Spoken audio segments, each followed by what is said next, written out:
So this is a Rebel Crown one-shot with Judd and Slade and Nick and myself. Hi all, thank you so much for being here. This is really exciting. And if you would be so kind, please, let's go around and introduce yourself. Judd, tell everybody about yourself.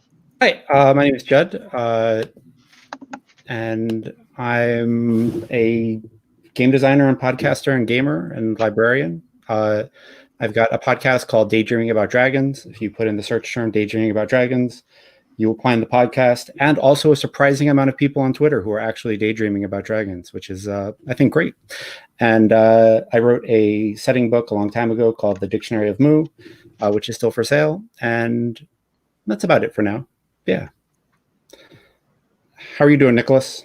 Doing pretty well. Cool. I am calling from a hotel in Austin, Texas, where I am for work.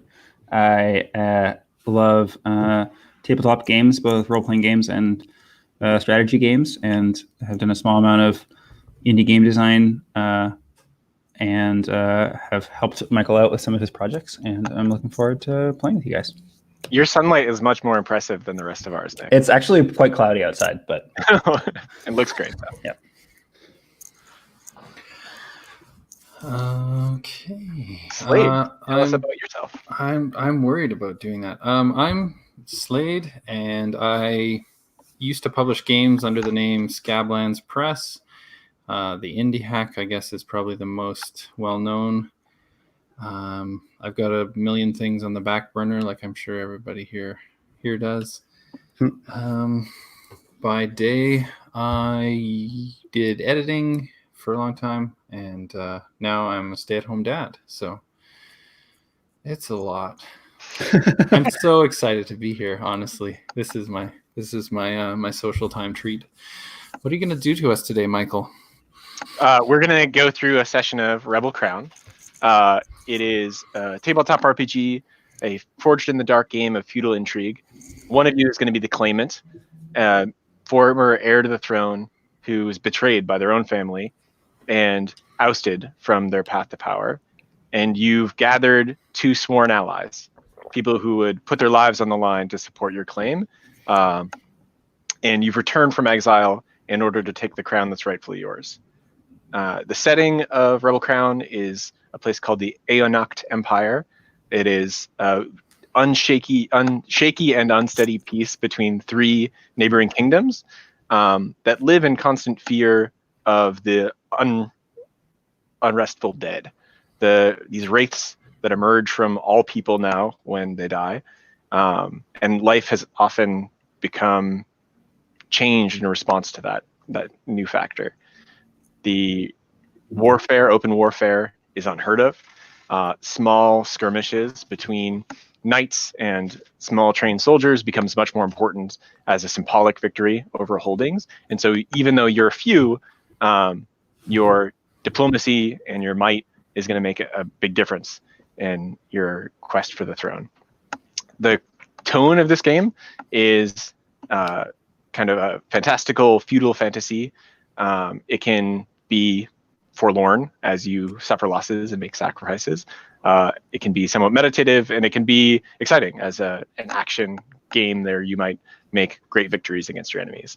We're going to use the X card. We don't expect any unsettling content to come up, and please be respectful of each other. But if something comes up and it's an issue you're not willing to touch on, you can X, or you can message me and we'll rewind, we'll revise, no questions asked. The first part of this gameplay, questions about that, questions about big picture, premise, questions about the process of play. We're going to dive right into character creation. The first question is, which one of you is going to be the Claimant?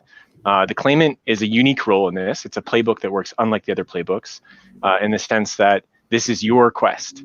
And therefore, the Claimant's player is someone who should be excited to put the spotlight on other players, pull them in for counsel, ask them to take risks for the things that they care about, and kind of make sure that the whole party is involved in this narrative. Is someone excited to take on that role?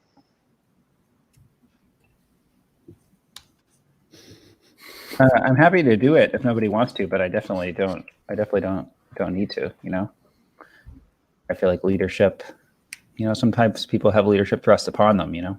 That would be great. That would be great. Thanks. Yeah. I want everybody to know that I didn't grab the crown for myself. I insisted that I take it up. So when this all goes terribly, yourself to blame. So Judd and Slade, you're going to choose from among the other playbooks. And each playbook is based around a unique relationship to the claimant. The devoted is on the claimant side because they care about and love the claimant, be that filial or romantic. You'll kind of set the terms of that between you two players. But you care about the claimant as a person, as an individual, and that ties you to their cause. The chancellor is an advisor who wants to both provide perspective for the claimant who's new to this game of power plays and intrigue, but also sees some advantage themselves in joining claimant's cause. The vengeant is an experienced soldier, someone who was cast out of another one of these noble houses and seeks vengeance on their former masters, and that quest for vengeance has often changed them in some way. The idealist is a young noble who thinks that the claimant's path is one to a greater good. They think that the claimant will provide a more just rule and supports the claimant both because they're loyal, but also because they think it's the right thing to do. They can often play the conscience to the claimant and introduce questions of when the sacrifices you're making as a group are really worth it.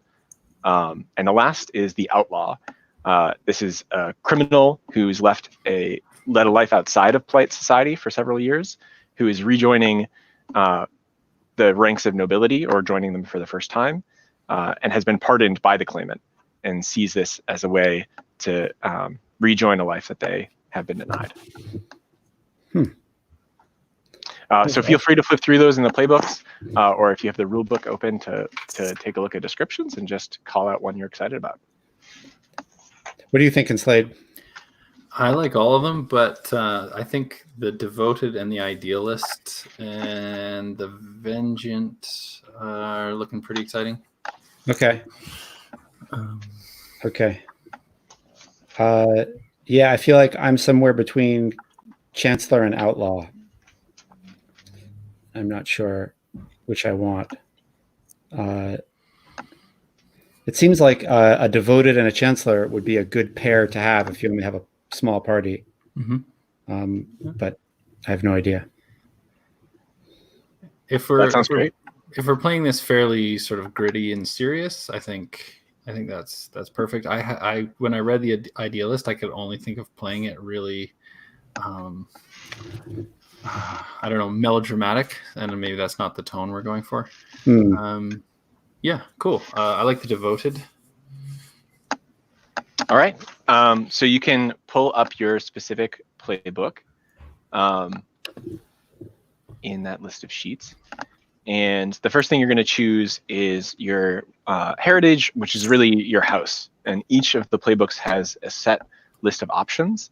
This is the time to note, do you all have the quick start available to you right now? I can send it an email if not. That would be great. Yes.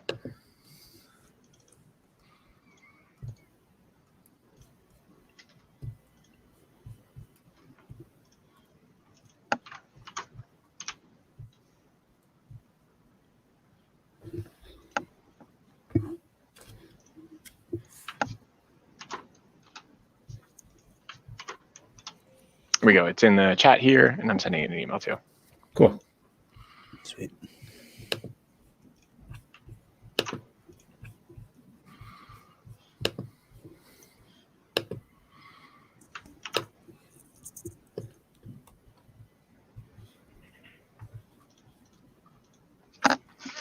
So if you flip to page 6, that's character creation. And there's a set of steps that you're going to walk through. The first one being the house that you're from. The claimant doesn't actually have a choice here. The claimant is in this particular starting situation from House Low-Layer. And we'll dig into some more of what happened in House Low-Layer in a moment. So Nick, on your sheet, the claimant sheet, you can put name something Low-Layer.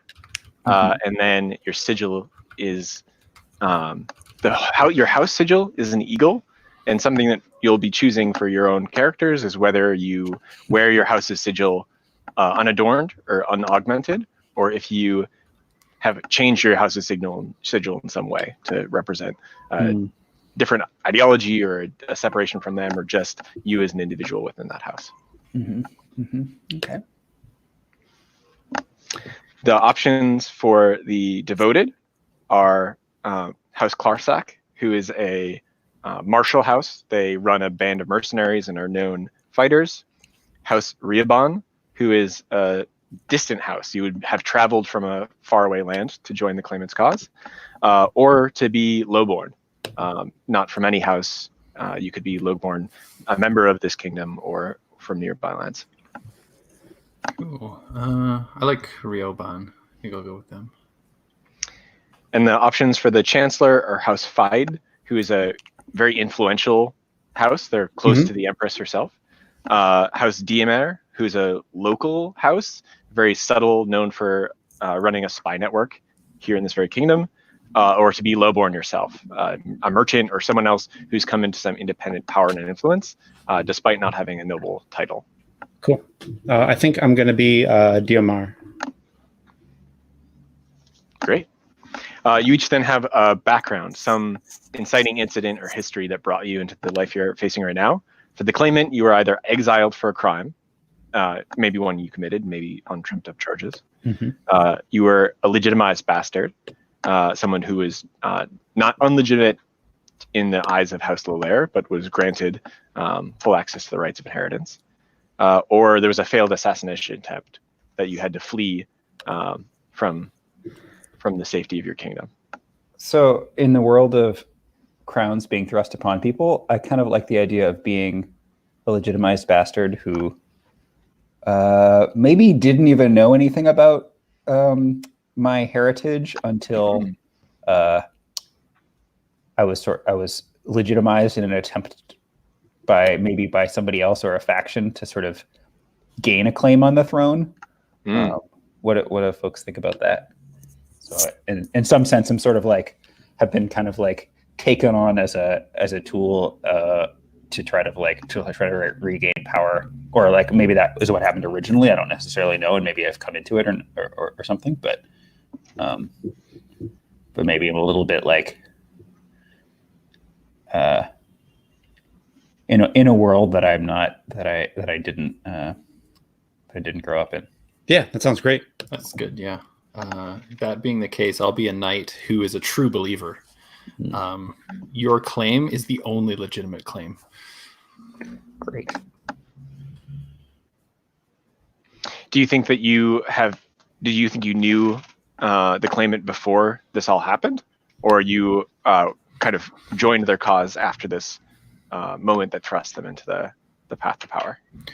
I think I'm a little bit of a nobility junkie. I kind of follow the twists and turns, and I read those kind of lurid novels, and it's like, no, this is the underdog that I have to, make sure receives a fair shake.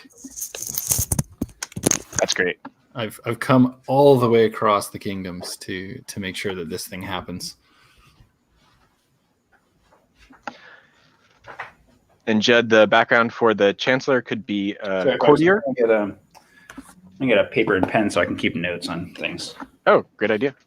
The courtier the chancellor might be a courtier, a merchant, or a banker. Yep, I'm going to be a banker. I think I'm going to say that this family kind of just bought their way into legit title, and they're looking to get up into just raise themselves. That's why they're willing to take this terrible risk, is because they are willing to. Is because it's a pretty new noble title. What do you think your involvement with that arrangement was? I think I saw my parents fight for it, and I can tell that if someone else takes if Nicholas's character is not on the throne, that we might very well lose everything that they fought for. So I'm taking the big risk instead of I guess the little risk. Yeah. Wait, sorry. And so Judd and Slade, which characters did you choose? I am a chancellor. You're the chancellor. Great. And I'm the devoted. Great. Cool. The next thing to do is on your playbook, you have 3 action dots already filled out, skills that you're already experienced in or have some talent for. You're going to choose 4 more, 1 based on your background, 1 based on your house or heritage, and just 2 more based on whatever your inclination is. So we'll choose those, and then I'm eager to hear which ones you chose and the reasoning behind them.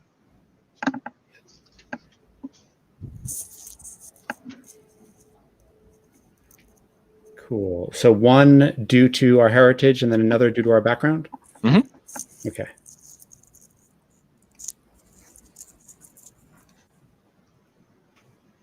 So heritage.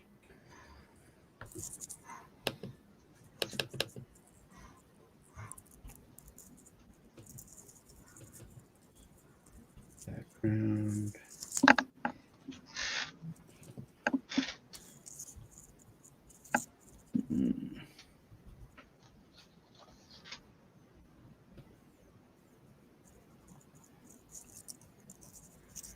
One heritage, 1 background, and then 2 more anywhere. Yeah. Mm-hmm. Great. So for heritage, I took 1 in consort, and then for background, I took 1 in sway, and then I took 2 more in skirmish. Cool. How do you think you became a competent skirmisher? I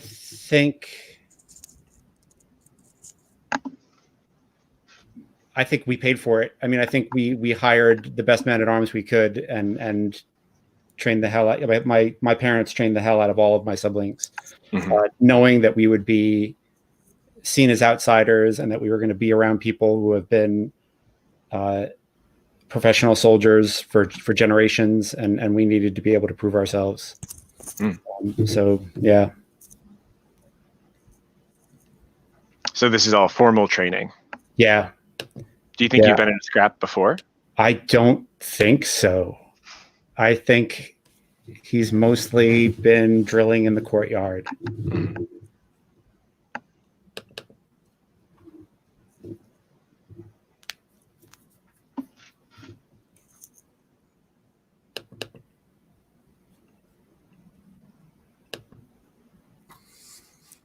I think I'm gonna take survey and command. So I think House Railbahn prides themselves on being shrewd, really looking to like figure out where the cracks in the armor are and that sort of thing. And I think this character has a commanding voice. He can sort of get people out of the way, bring people into the fray. Being a knight. So I think I'm going to take... So I'm thinking that my character probably spent much of his childhood basically working on a farm before he was sort of plucked out of that life and brought into the nobility very quickly. And so I think I learned crafting and probably got into a few tussles maybe as a youth, which got me some crafting and skirmishing skill. Or maybe I may have actually just learned. Maybe I learned sort of a skirmishing and finesse from as training as a older person, but then had a pious family and learned some prayer from that and crafting from my sort of day-to-day work around the farm. Cool. Who do you think you were labor on someone else's farm? Like, do you think that this person had any inclination of who you were? I mean, I think my mother sort of knew, right, that there's a pretty good chance who, kind of knew who I was, and what the situation was. So I think like probably my farm, the sort of holding that we worked, I think we probably received, I think things went fairly well for us, sort of because I think we were sort of like looked after for a little bit by my father, and then I guess I don't. What was the kind of what were the situations around like House Solair's sort of power, or like what were sort of the political machinations that occurred when I would have been a child? Your father would have been king, Mm-hmm. and perhaps even in the last few years, your uncle, your father died unexpectedly after a brief illness, and your uncle took the throne. Okay. And so your claim is in contest with his. You would have, since you were legitimized, then that would make your claim superior to his. But he, of course, denies that is authentic and is going to fight you every inch of the way. So maybe there was like a secret document of legitimization drawn up by the king before his death that was then published after his death by supporters of the king's claim, or sort of the previous king, which of course has been contested. Maybe it was drawn up afterwards. Who really knows? And looking at skills, it looks like, Slade, you need 2 more for the devoted. Rightio. You get 1 from your background, 1 from your heritage, and then 2 more from anything. Okay. Skirmish and ride. The next thing to choose is a special ability. Looks like, Slade, you've got one of those, but pour through your list, and choose one, and then we'll talk through what those are and why.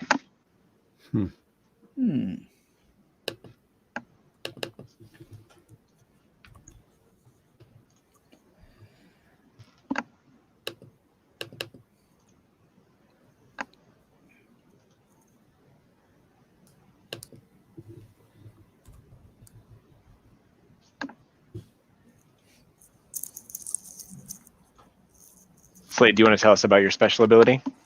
Sure. I am courageous. When I roll a desperate action, I get an extra die, but I lose a die with any resistance rolls afterwards to mitigate any kind of harm. I think I just charge right in. Do you think you've always been that way, or is this a newfound passion of yours? Like, has joining the Claimant's cause changed you in this way? I think this is the first of many mistakes in my life. This is the kind of person that moves across the kingdom for some questionable claim of legitimacy. I mean, it's not my first rodeo. And Judd, what did you pick? For my special thing, I took Duel of Wits. I thought it would make sense that I wouldn't pay attention to tier when I'm in a debate. Cool. Nick, do you have one? I took Relentless. I think that I probably, although I think I maybe lack a lot of the refined skill and training and even sense of entitlement that comes with growing up noble, I have a sort of toughness to it. Makes me and instills confidence nonetheless. Cool. Excuse me. The next thing to look at is your friends. You have a list of contacts on your playbook, and you'll know all those people. But one of them you're close with, and one you have a difficult relationship with. It could be enemies or could be rivals.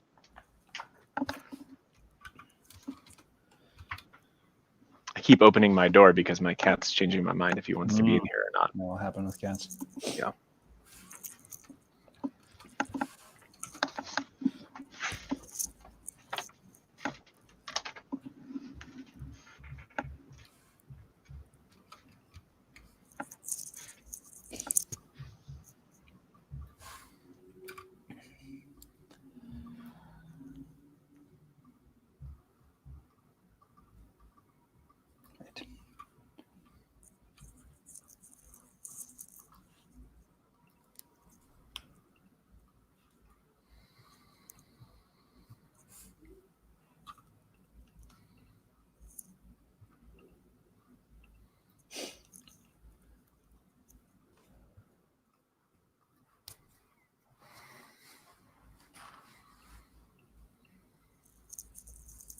Oh, wait. Slade, who do you know?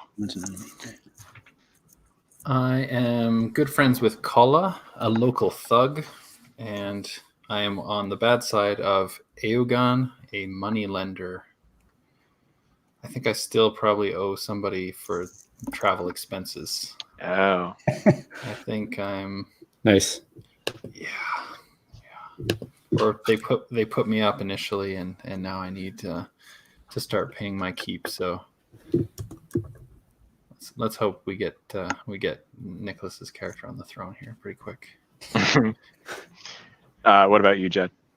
I was friends with James, the librarian, because I have to do that. It's a professional must.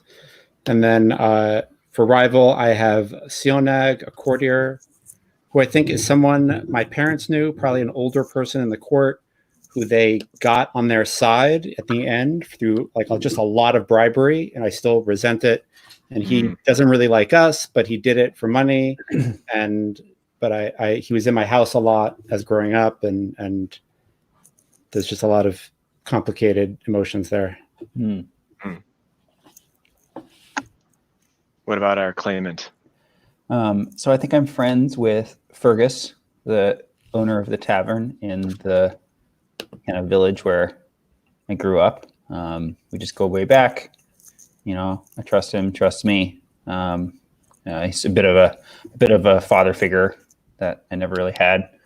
And then I am on the outs with Dand, a tax reaver. I think I have seen sort of what the kind of oppression of the nobility on the common folk has done to people. Even if my own family kind of did okay for reasons that became clear later, I sort of saw what happened with people around me, and so I never really got along well with Dan, and now I have some opinions about economic relationships.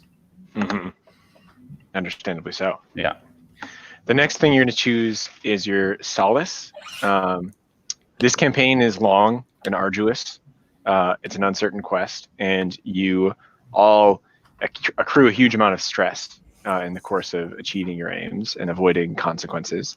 And so there's some way you need to seek solace. It could be alone, it could be together, but there's a way that you take reprieve from this uncertain and dangerous lifestyle. There are 6 sources of solace that you might have: prayer, love, rest, camaraderie, art, and service. So you choose kind of the type, and then there's a few prompting questions there to detail what that looks like for you. And just jump in when you have a solace in mind.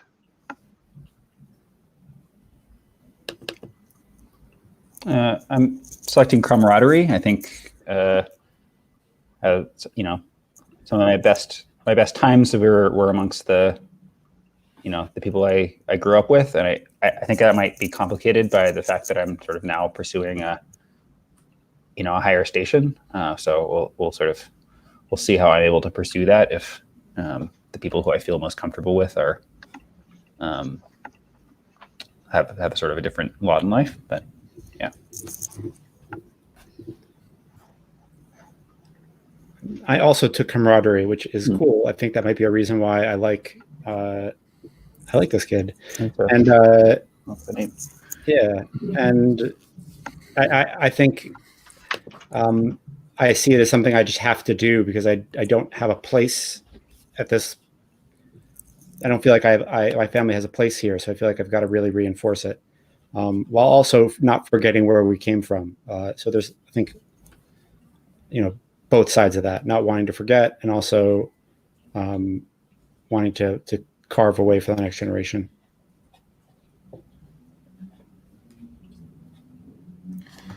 So I quite like art, but it's literature, and it's not that I read a lot of it, it's that I'm trying to write it.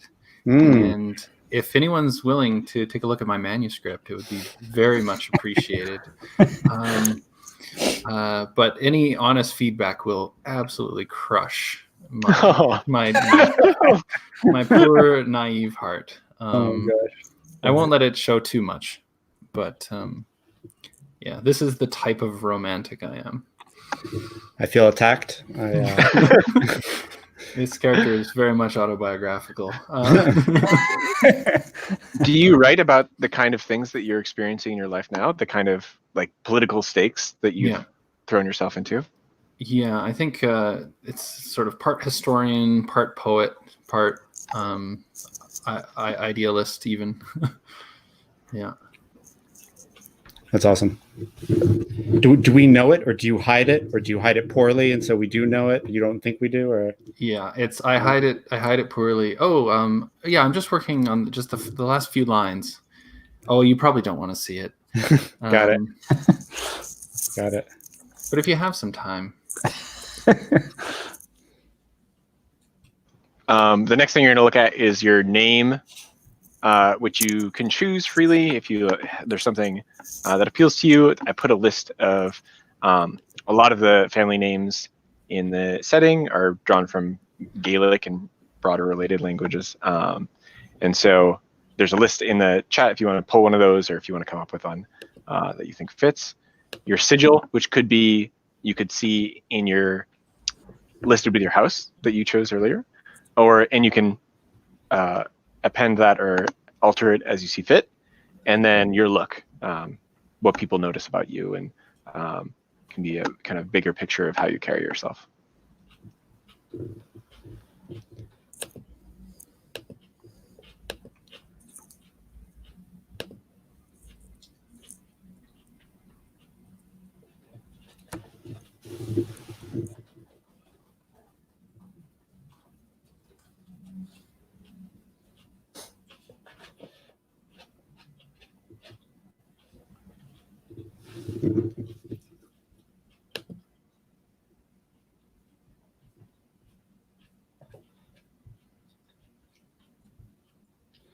Cool. I took the name Osprey, and I think people who are my friends probably call me Ozzy for short, or for fun if it's not really shorter than Osprey. And I think he has an oddly unruly beard, and he's kind of lanky and tall. Yeah, that's it.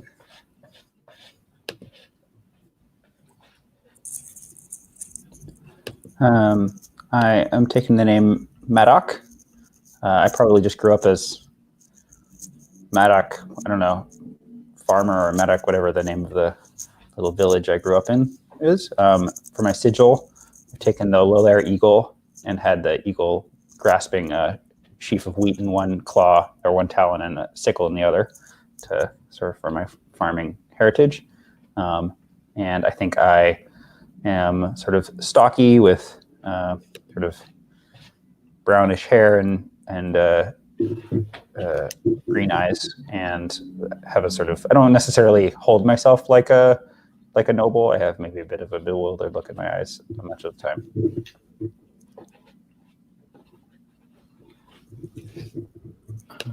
So this character is going to be Finan Rioban.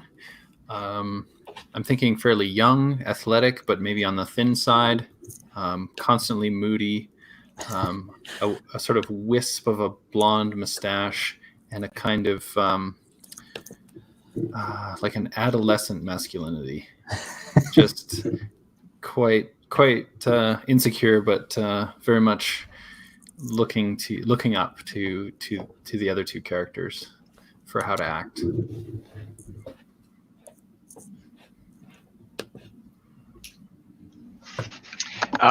That's great. The next bit is checking your details. It's good to look at your XP triggers before we dive into a session, especially equipment you don't need to worry about yet. You can check it off as you go. You'll be able to check up to 5 things in your character sheet, but it can be good to note what your options are. There's some that's general and some specific. And then we're going to dive into this scenario. Do people want to take a 3-minute break, or are you good to jump in? I could take a 2-minute break. Yeah, let's do it. All right, well, back at 5:45. Cool. We ready to jump back in? Our situation I have a question for you, for Maddox. Yes. Do you think that you would begin this campaign in like the area that you grew up in? Like, would you start like trying to build your base of power in your hometown, or would you have traveled to start this campaign? I mean, I imagine I probably would have. That's a good question. It would make sense, but I think it's probably too close to the seat of power to be viable, would be my guess. And probably would have fled the area a while back and am now returning, I guess. Cool. You find safe harbor in a in the southern shores of this kingdom of Creabon, and you found that here there are 3 factions vying for power that you could gain potential leverage over. You are right near House Giar.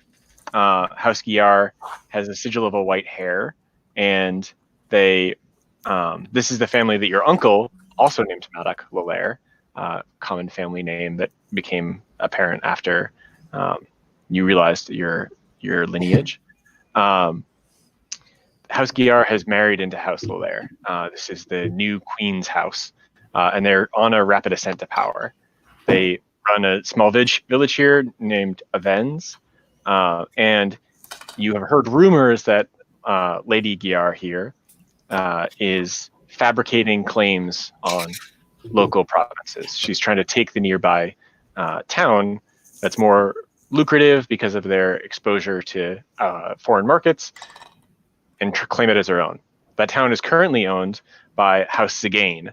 House Segane is run by Sienna Segane. She was a mercenary for many years until she was able to buy her way into power and influence, and has been granted her own house by the Lolaire family, by your uncle. Sienna is a newfound nobility and is not well established in her current seat of power. Also, this province is having a lot of problems besides this rivalry. There are wraiths in the woods that seem to be more powerful than the average. There are bandits harrowing trade that makes Segane's life very difficult. And specifically, there's a bandit named Drostin, calls himself Prince Drostin, who is getting a name for himself, making life very difficult for both Giar and Segane. Mostly abducting traders, taking taxes on travel through the woods. Between these 3 factions, you've got a lot of opportunities to build influence, forge alliances, and potentially seize a holding for yourself. So if you look over, the starting situation is on page 13 of the rulebook. You can see more details about these houses. There's great opportunities there. You can ask me questions about them. I have a quick point of order. Yes. So I just Googled medieval Welsh names and picked Maddox from the list. Should I kind of forgot there was a important character named Maddox. Should I change my name, or is it kind of funny that we're both named Maddox? I kind of like it. Yeah, cool. I thought it happened in history all the time, right? We're just going to have to give one of you it's probably Maddox the Young and Maddox the Old or something. But all right, cool. There also might be a red Maddox and black Maddox or something. There could be all kinds of cool stuff that I think could come out of that. I like it. All right, cool.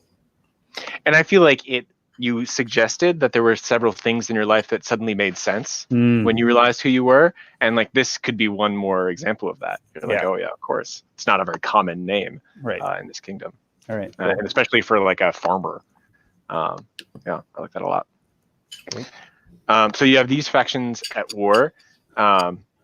If you look at your domain sheet, one of the things that you're looking for in the course of the campaign level is to gain direct power or vassalage from the various holdings. You're currently in a province called the Sedgelands. It's the one that we've named off the bat in your domain sheet, and there's 3 separate holdings here. One, the southern markets. One, the Bellheather, the large town owned by Segane, and one is the bandit hideout currently ruled by Prince Drosten.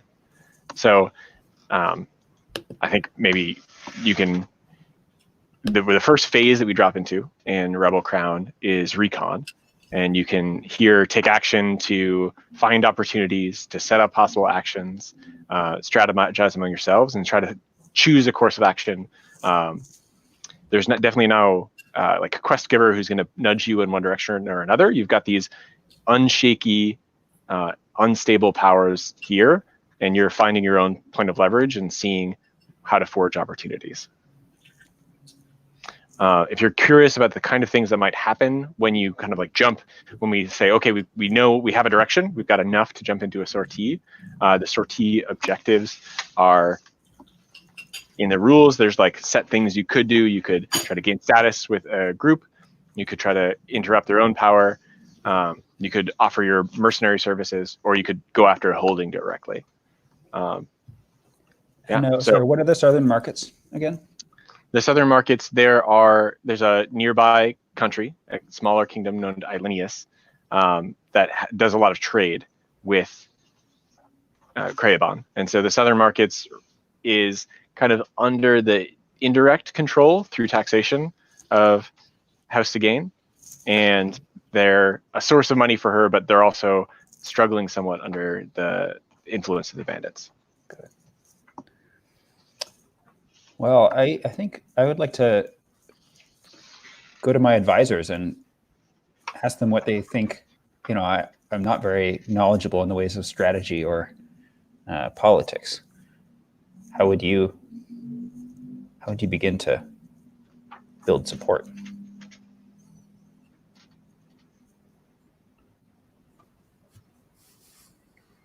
I just have a quick question for Nicholas. What kind of devotion is my devotion to you? Like, what type of devotion would you be interested in? It's a great question. I'm very open-minded. I think. So what's your character's background? So I'm a knight from a faraway kingdom is kind of the short version, and I've read about the beginnings of your rise to power, and I'm a true believer in your cause. So I could see that being about I could see it being a situation where my sort of common folk background is a feature rather than a bug. Sort of, I connect with the common people. I see their humanity. I kind of, people could see me as a sort of potentially a different sort of ruler. Okay. It could also be about my father and my family's lineage and trying to return to some real or imagined thing of the past. Or it could just be something about my personal character that you witnessed and was, impressed by. Okay. And you've picked sort of getting into the pub and like gathering people around. That's sort of your vice or your solace. Yeah. I think so. And in fact, maybe what I'll do is, I wonder if I want to like increase my consort a little. Is consort that's sort of a like meeting people and being friends with them, right? Okay. I think that being the case, I think I came here for ideological reasons. I met you and I thought, this is my best friend. Like, we were instant friends. Like, I would die for this guy. He's just the greatest. Like, he's going to be a good king when we get there. But like, you got something. You got that authenticity. And it's the kind of king you'd get a beer with. Yeah, exactly. Wow, that's an unfortunate coincidence. An ale. You'd have an ale. I would share an ale with you. Yeah. Great. Okay, I like that. I think that's cool. Sounds good. Whether you're on the same level with me, totally up to you. Mm-hmm. But I firmly believe that we are the best of friends. Yeah, I think I'm a friendly person. I think I like most people. Okay. Yeah. Do you think you felt the same immediate spark of kinship with Finan? I think I don't know if I felt quite the same. I think there might have been an element of like the authenticity that he sensed in me had to do with my upbringing, which was very different from his as a noble and most of his peers. So I think there's probably an element of me that, I think feels a little uncomfortable being around nobility, but I do like him, and he clearly cares about me. And I think, like, I don't think I feel maybe quite as at ease as he does, but I'm happy to, like, I understand that as a king or a potential king, sometimes you need to, like, you're not always going to be the one that is giving or getting sort of, what's the word, solace from the people who love you. So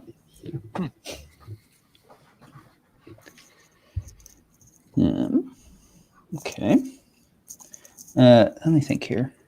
So I kind of like the idea of trying to find, it seems like maybe we're moving in the direction of, like, try to gain some support among the common folk.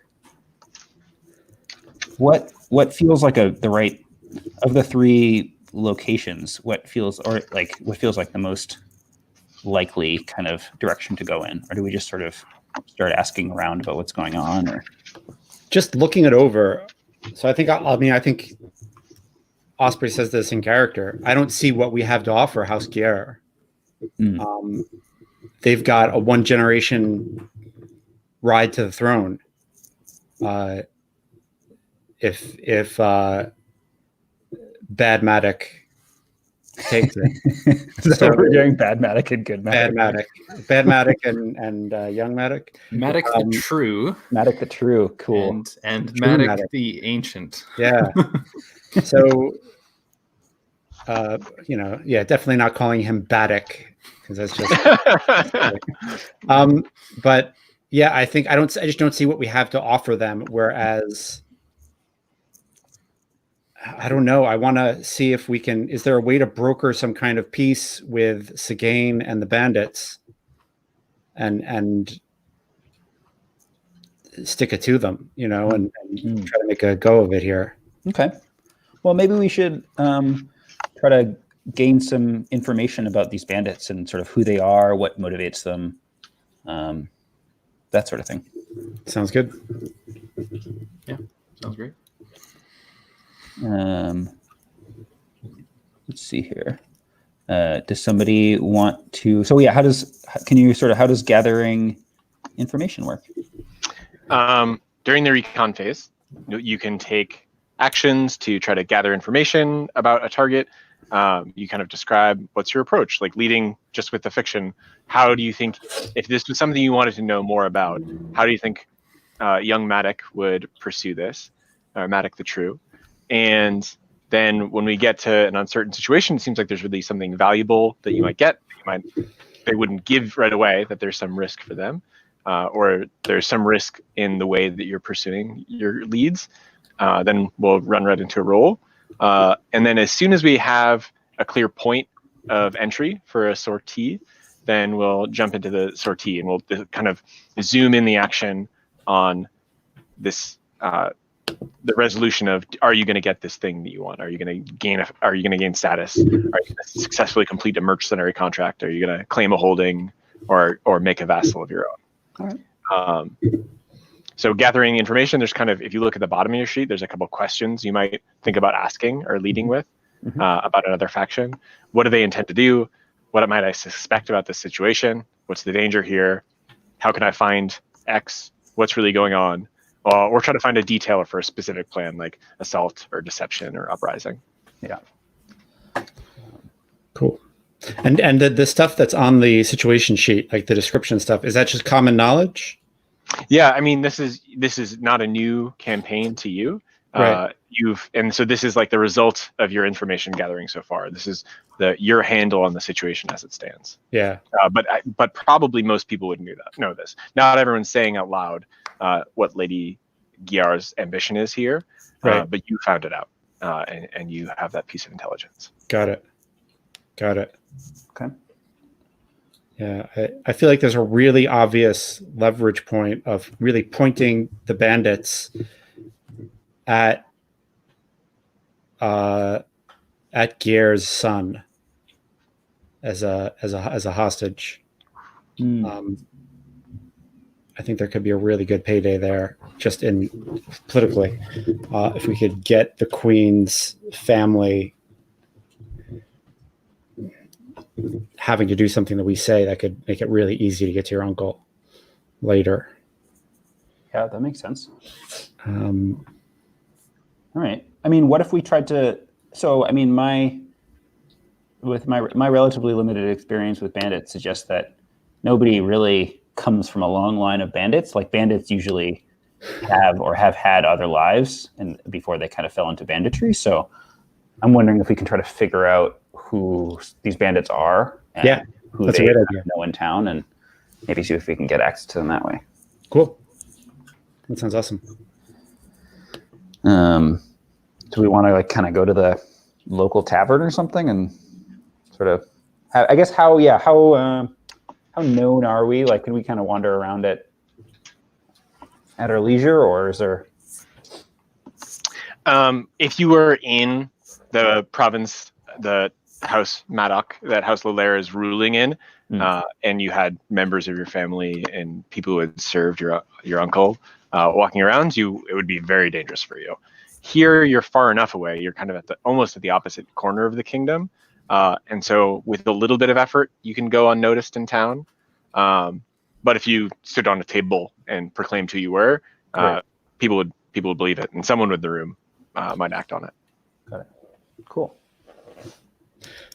Can I make a roll using study, kind of looking at ledgers and payment to see if this guy was a knight or if he was on somebody's payroll in the area? Yeah, absolutely. You're going to go look up the records. So make a study roll. Cool. And can I go to my librarian friend and get some help? Yeah. This is James. Yeah. Do you think James here in this, like, would that have to be over a correspondence and you would wait for a response, or is this maybe this could be the province or the town even that James operates out of? I'm happy with it either way. I think if this was a longer campaign, I would say he might be closer to the capital or in like a bigger library, right? Because I doubt there's a library out here. I'm happy with it being.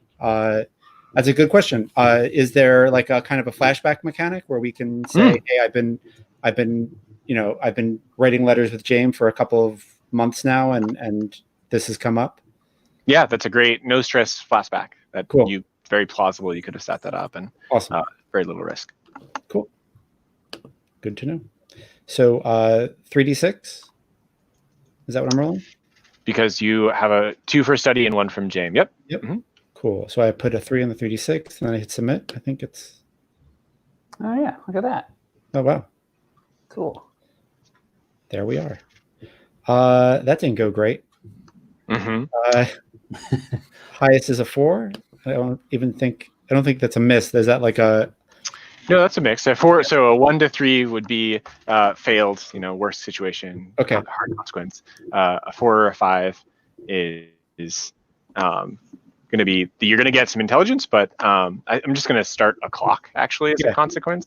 Awesome. The clock is there is a mercenary band here looking to make a name for themselves, House Clarsac, and they've heard you're here, and so where before maybe you could pull your hood up and go around indiscreetly in town, someone's now asking around about you, and we'll put maybe a 6-section clock until House Clarsac discovers you. And the clocks are just the last tab in the character sheets. If you ever want to watch them, they're all kind of open clocks. Nice. Cool.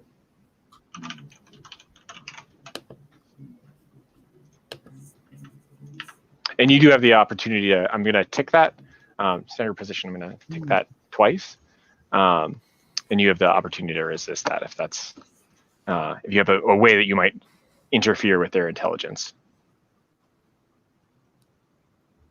What you learn from these records is absolutely Drosten was once a paid soldier.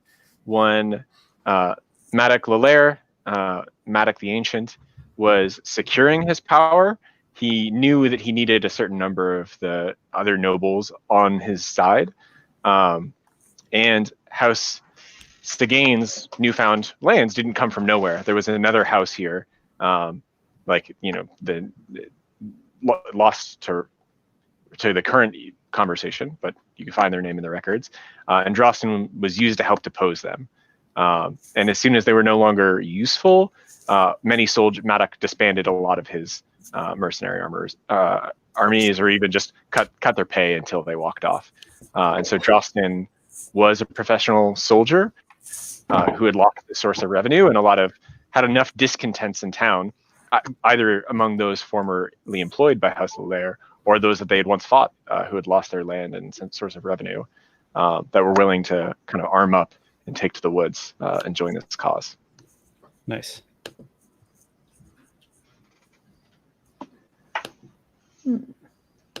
Good to know. Yeah. Yeah, I wonder if we can kind of like, so what do we think? Do we think we want to try to make friends with these bandits? Is that sort of the idea? Or infiltrate them in some way? I mean, I would like to get, I would love to get Drosten and House Sagane at the table together. I feel like they've got a lot of things in common, and they could be good friends. Them being good friends is good for us. Okay. Who do you think we should approach first? That's a great question. What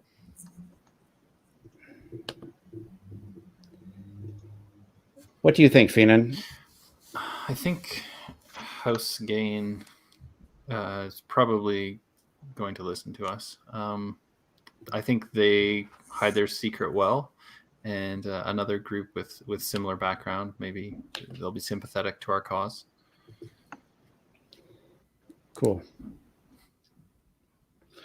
Let's do it. All right. Shall we sort of send a message ahead to Sagane that we wish to treat with Lady Sagane? This sounds like you've got a diplomatic sortie lined up. Does sound like it. You've got a connection, even. You know Lady Sagane. You know her keep right outside of Bellheather, where you could meet her. Do you want to kind of try to take a setup to send someone along and gain like an introduction on good terms, or do you approach directly? I kind of like the idea of sending somebody ahead, especially since I don't feel fully comfortable with the sort of ways of state. So maybe, let's see here. I could see that being a job for either of you, actually. Could have either the devoted, either Finnan with his sort of knightly background, or Ozzy just with his sort of like a wise demeanor. I feel like maybe Finnan is strikes a bit more of an imposing figure. No offense to Ozzy with your None taken. unruly beard. Finnan, what do you think? Will you ride ahead to Lady Sagane and proclaim my impending arrival and my wish to meet with her ladyship? Finnan makes uncomfortably long eye contact, and then reaches his hand out to like clasp your fist. Yeah, we do a good fist clasp. I will do what I can. I will see you shortly. Cool. And yeah, I head out to. I think before you leave, I like help you get your horse ready, and I say,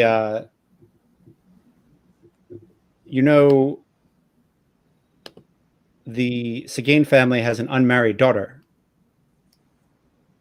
No. Yes. No, that's terrible. Really? Yes. What's she like? She's quite the duelist, apparently. Una, I see. Yes. Well, we'll have to see about that. Yes, we need to keep Matic untethered in that area. I see. You're suggesting that I pretend some intentions upon their daughter? Pretend, yes. Yes, I want you to pretend, Finnan. All right. And if it comes time to not pretend, I expect you to do what's best for young Matic. As I said to Matic the True, I will do what I must. There we go. Nothing can go wrong with unstated advice, like understated advice. Great. Great. Yeah, I hop on my horse and make my way out to the cliffs, looking for that aged tower. When you so Sigane's tower, again, like right on those cliffs overlooking Bell Heather, it is an old keep, looks like battle scarred, but in a state of new construction. Like she's doing some renovation and repair, actively rebuilding, and it's a busy, industrious place, despite the air of caution and alertness overall. You ride up, or do you wear Matic the Younger's or Matic the True's colors openly? Do you ride up as a herald, or do you get close and announce yourself?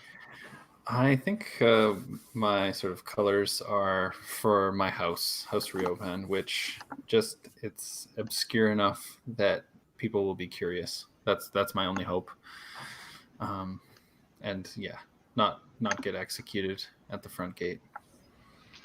One of Sigane's guards hails you and says, what brings you to seek an audience with the lady? Hail. I have serious matters to discuss with her ladyship. I'm afraid I can't discuss them with you. What is your house? I am House Riovan. And you come on their behalf? That matter is more complex. I come on the behalf of goodness and truth. Whoa. Nice. Yeah. How hard do you sell this? It sounds like you could get an opening here, but he's not inclined to let you in out of concern for his ladyship's safety without knowing more. Do you attempt to kind of charm your way past, or otherwise gain entry? I think I draw my one and only sword and sort of hold it by the middle and walk it up and just drop it at his feet.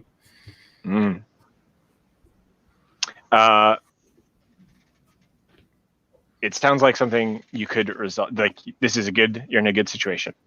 But it sounds like you could resolve this. I don't want to call your action. It sounds like you could sway him or command him or interpret your own approach. But there's some risk here of making an enemy or being watched, gaining unfavorable entry. Sure. Yeah, I think I just drop the sword at his feet, look for his response, and if he doesn't say anything in about 2 seconds, I say, "It's time for me to see the lady. I'm no risk to anyone." Yeah. It's you're wasting your lady's time with this, and try to walk past. Cool. Are you making a command? I think I'm doing a command. Great. It is time for you to step aside. I think that's just a single die. I don't have any particular advantage here. And you could, as always, push yourself for 2 stress or take a devil's bargain if someone of the other players has an idea, if you're looking to get over the 1 die.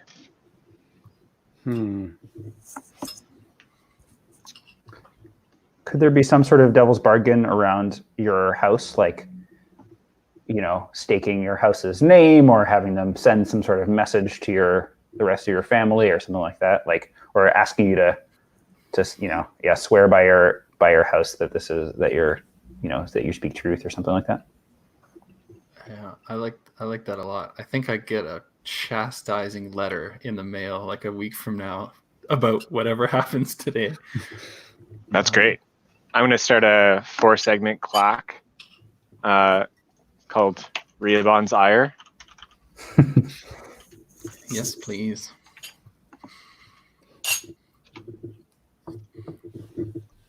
Can't be having their good and ancient name associated with rebel causes. Cool. Let's see how this goes. So you should be 2 dice. Mhm. Okay. Whoops. Here we go. That is a 5 and a 4, so I've got a 5. Nice. Isgard kind of grits his teeth, and you're right. Like, you know, he gets a silent nod from the woman that's standing next to him. She recognizes your colors, even if he didn't. You are of House Rehoboam, a noble and well-regarded house. You've thrown down your sword. You're asking for an audience with another member of the nobility. If he's wrong about denying you, it's going to be rough for him, and so he doesn't like it. But he kind of like chokes back his pride and lets you pass. But he will remember you.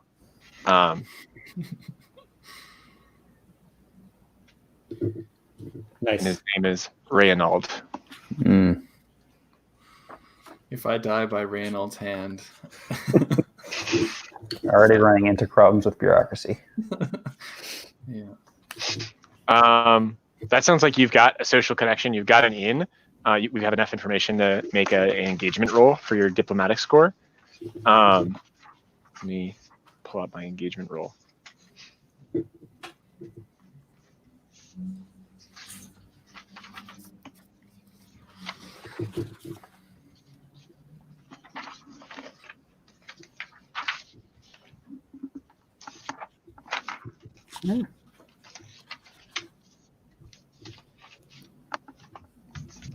So you're going to get a die for sheer luck, 1 for each major advantage, particularly bold or daring approach. I'm going to ask you these if you think these apply. Do you think there's a particularly bold or daring approach?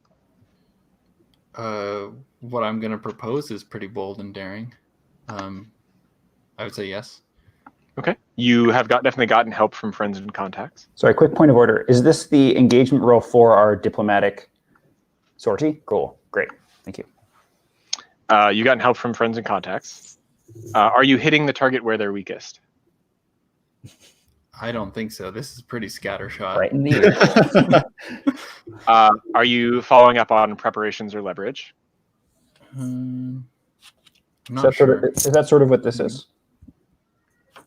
I think maybe not. Yeah, I think about that. Yeah, I feel like this is maybe when you do another action, you try to bring these to bear against House GR. This you would have preparation leverage if you were able to bring these two factions together. And target's a lower tier, that doesn't come up. Major disadvantages, no consequences from recon actions would get in your way here. It's not an overly complex plan.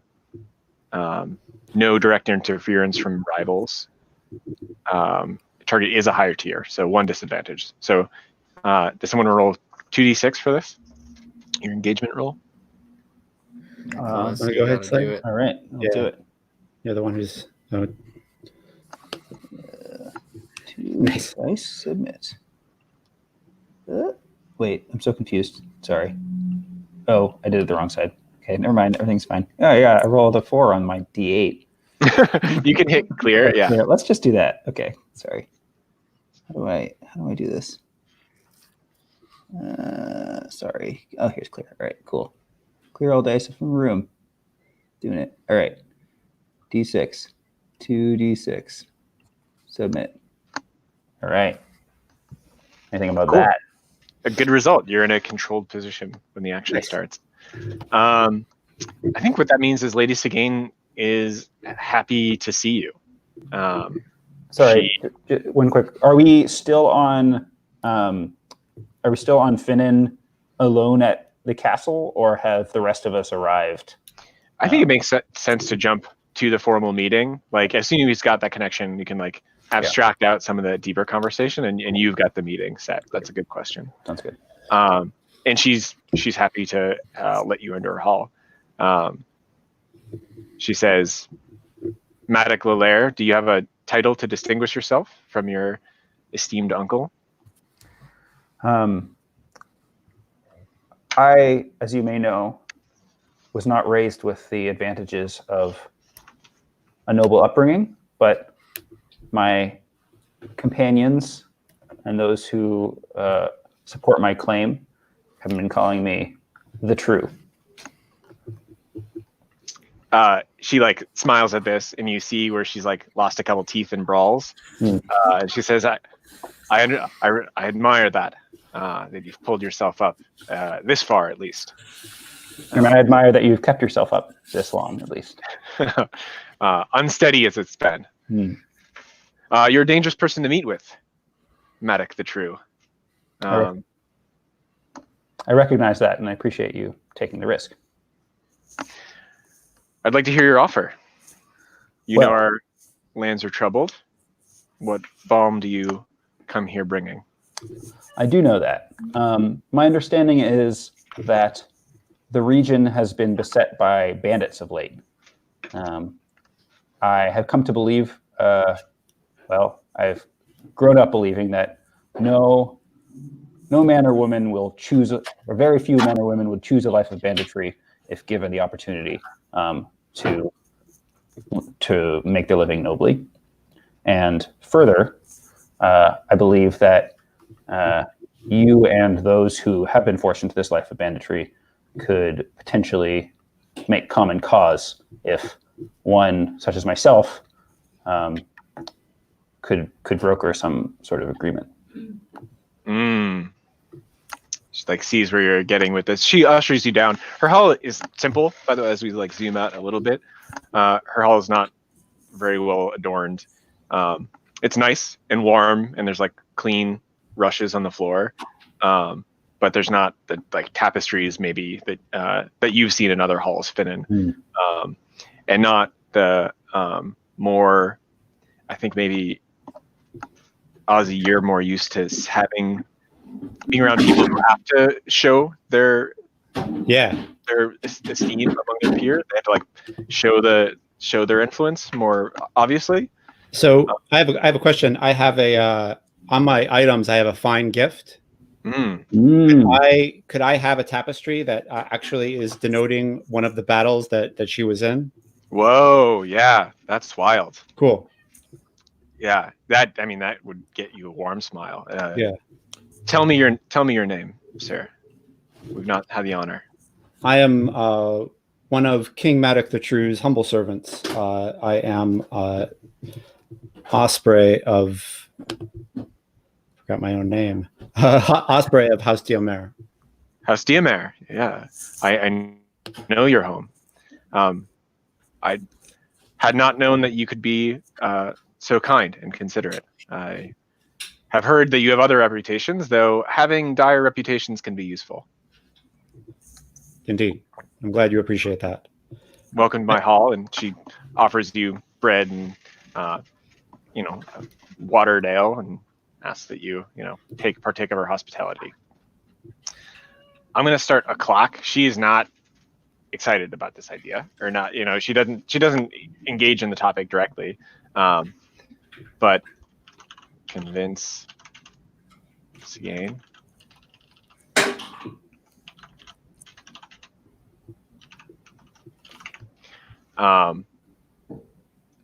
Yeah, I'll make it an 8-section clock there.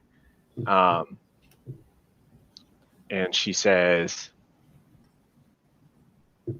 I would lose a great amount of, I appreciate your offer, and I see your good intentions, but I would lose a great esteem among my soldiers if I let Drostin live now.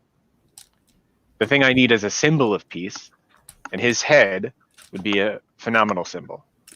Can I do a mini flashback, which is sort of as there's maybe bread being served, there's probably some sort of downtime where there's like small talk happening, and I think during that time, maybe I'm sort of engaging a little bit with the servants. I'm like asking them, this bread is really good. Like, give my compliments to the baker, and then my hope here is that sort of through that she sees how the people around her that are maybe sort of invisible to most nobles take to me and are sort of engage with me in a way that then I can like use to show that like I have something that other noble allies might not. Mm-hmm. Yeah, that's a great idea. Okay. I think like, it seems like you are not currently in a position to take Drosten's head. Neither of us are. Drosten is in a position of power, but Her like jaw clenches, but she does not disagree. right.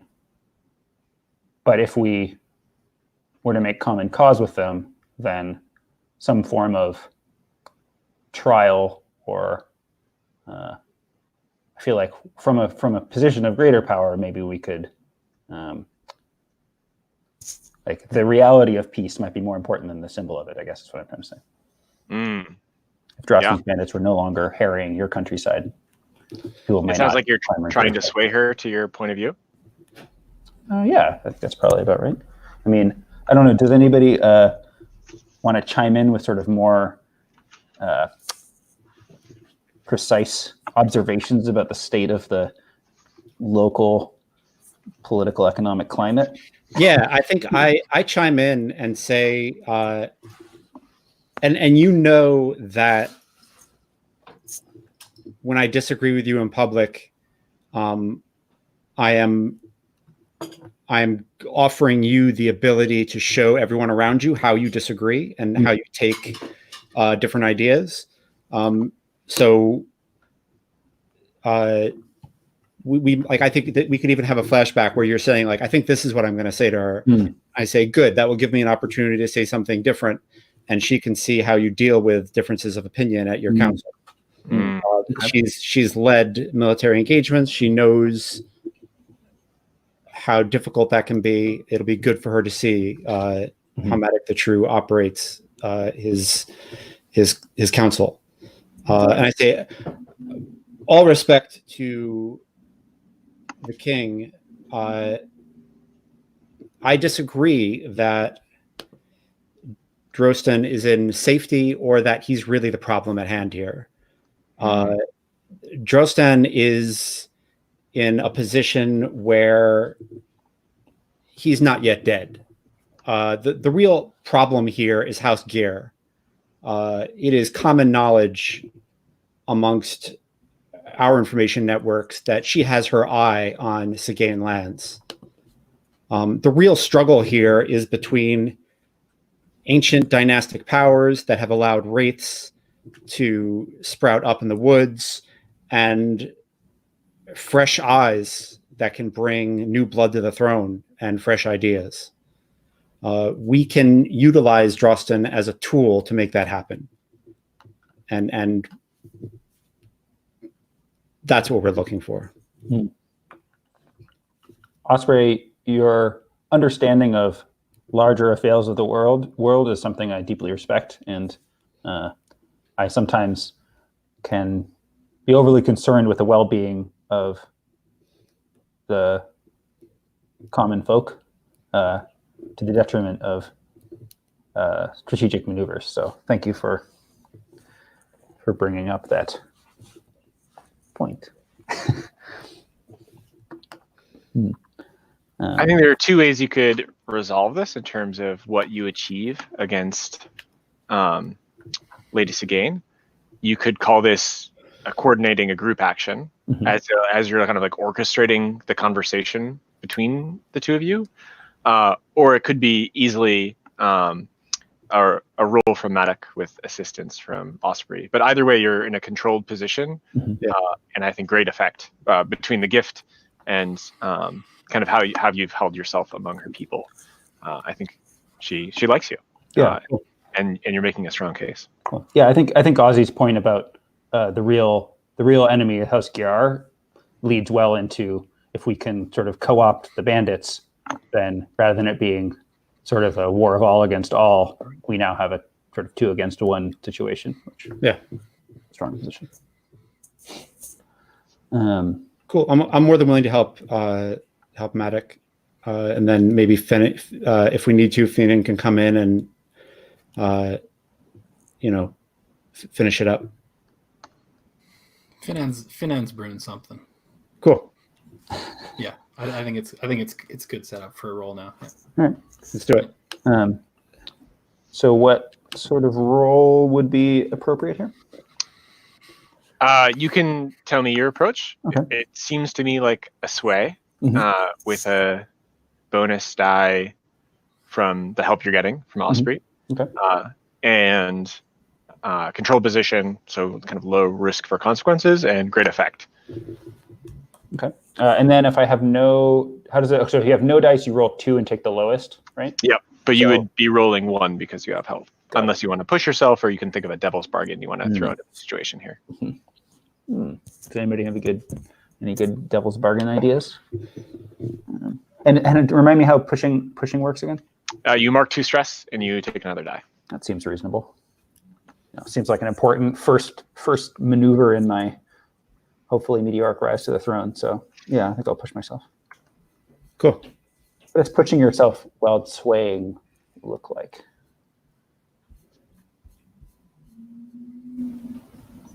Maybe just trying really hard to be as polite and Yeah. poised as possible, I guess. Yep. And this might be hard for you, right? Yeah, Like if you're totally new to this world of negotiation and you're noticing some subtlety in Segane's comments and questions, like there might be ambiguity that you're not used to parsing. Yeah. I just want to clink beers and just tell it like it is, but that just doesn't really work. Right. Yeah. All right. So that's 2 dice then. Mhm. If we are doing both of those, all right. Unless anybody has any good devil bargain ideas. I mean, the devil's bargain in any social situation is that I embarrass you, with my sort of over enthusiasm. I start talking about how House Segane and your house, you'll be starting, marrying each other's cousin, and it's just like really, acting like we've been friends forever in a kind of terrible way. I don't know if you want to. That maybe messes things up too much, but I feel okay about that. I mean, a way to abstract that would be to just add an unrest at the end of the sortie for the fact that there's now people like you in your base of power who are a little less sure that they want you at the top. Nice. That's awesome. All right. So that's the devil's bargain. Is there's a bit more unrest about what we're doing here. Which is this game's equivalent to Heat? Is that reading it right? Okay. Cool. All right. Look at all these dice for someone who has no idea how to sway people. All right. 3 dice. Doing it. Boom. Wait, I'm confused as to why the 5 and 6 showed up from. Oh, so this is a different version of the window. Anyway, but yes. Looks like you got a 6. Cool. I'm filling in 3 sections on the clock in terms of the mechanical effect. And which clock? Convince Segane to peace. Because she's not there's a lot of logistics here, and she might have demands of you. But she doesn't, and she was ready to lead with those, but she doesn't right away. She's a little bit sold, and I think her eye drifts over to the tapestry a few times while you're talking. Sucker for a good tapestry. Yeah. And she feels like, I think she's maybe, she doesn't say this, but it's implicit that she's maybe felt a little on her own out here. Like she got her rise to power through this mercenary company and was part of a pecking order and felt like she had people on her side. And now that she's at the top of a pretty unstable power structure, she hasn't been able to talk much. And so I think this is she is being cautious because she knows it's the right thing to do, but she wants to believe that you've got an offer that could really work. All right. What is Finian doing while this kind of formal exchange is happening? This bonding, but at more of a remove than y'all are used to. He's looking for Una in the crowd because flashback to right after I dropped my sword and barged my way in. I think Lady Sienna didn't want to see me and sent her daughter instead. Mm-hmm. And I want to know how that conversation went. And I want it to be very dice heavy. I want to see how that goes. What's Una's like second or third most attractive personality trait or feature or? That she is. I think what people would admire would differ, but she is a serious and driven person. I think she sees that the hold that her family has on their base of power is uncertain, and I think she feels that on her shoulders. And she thinks that like if they're gonna rule here, like not just her but her great grandkids are gonna rule here, then it's gonna be because she made them nobility. And I think so she maybe to you shares some of the romanticization of this lifestyle that you have. But for her, and maybe just the nature of the urgency is different. But you see her and she's like formal and she's got the Sigane garb on. Their sigil is like this bronze knife, but hers has like a bit of a like reflective sheen and like must be like quite well tailored. And she's wearing it over like a very light chain. She looks like she comes from a line of warriors, but also looks formal and looks the part of nobility. Okay, I think that's what I kind of latch onto in our little discussion. I don't want to draw out the flashback too much, but I think I'm a booster. I think I'm very excited to hear any plans she has for the future, and I'm just absorbing all of it, learning all the different people's names, and just so I don't know if that caused stress. I think maybe one stress for it to have brought you in this way, for you to have gotten access to this conversation that was desirable. But then maybe we could see how well your consort goes if you endear yourself with your enthusiasm or otherwise. Okay, sounds good. I have no dice in that, and I wonder if there's a devil's bargain to be had, or I'll push myself for sure. I need at least one die. So I'll push myself and take 2 stress.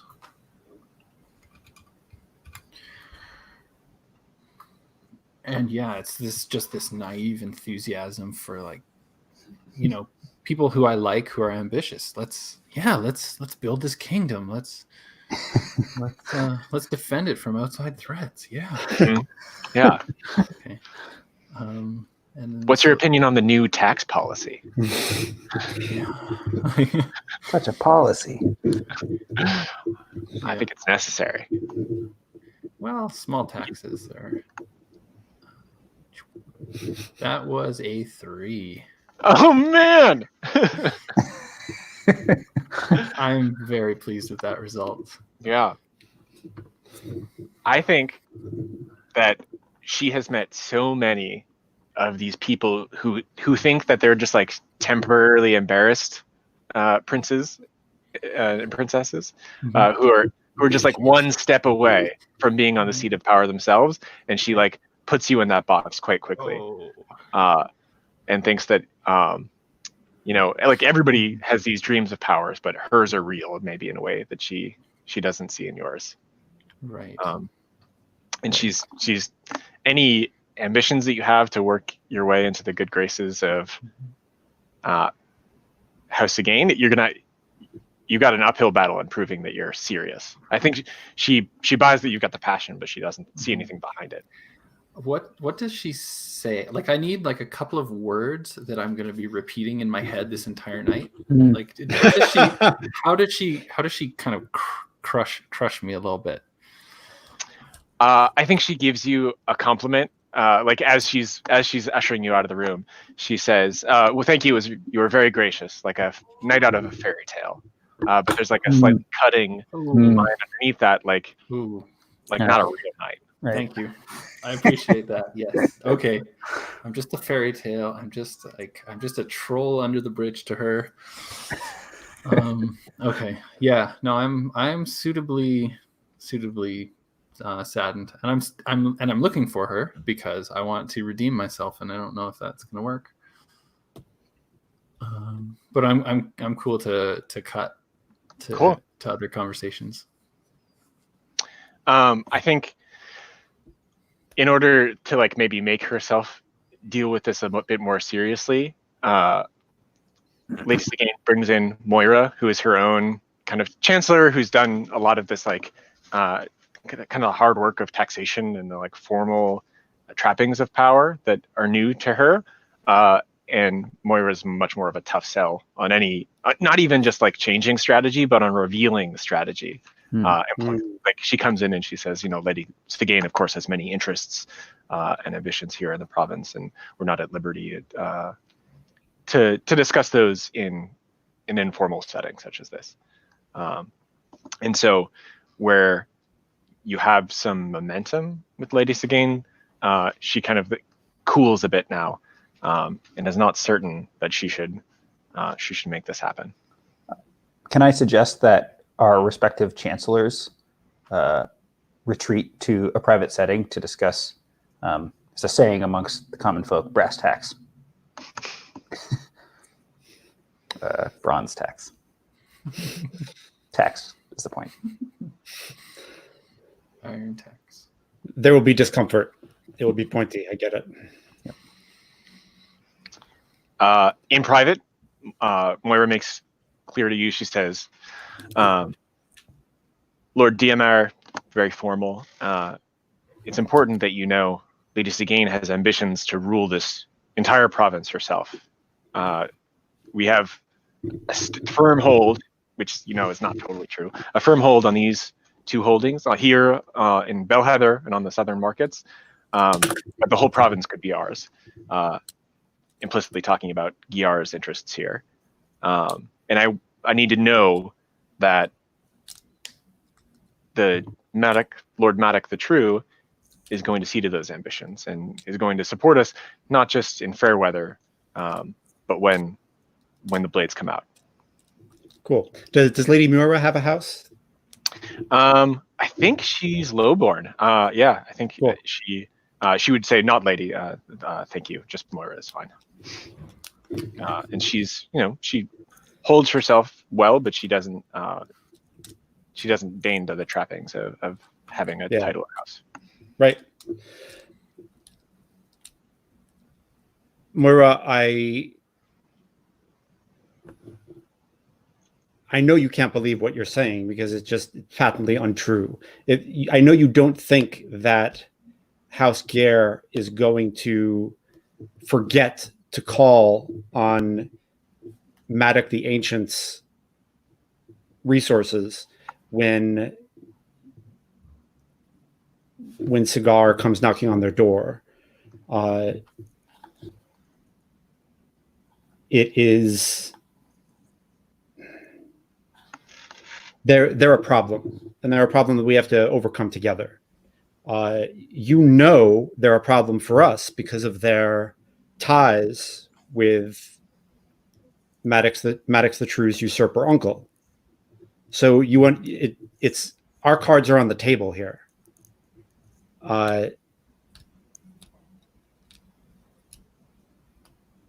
The only play that you all have is to marry Una to Aiden.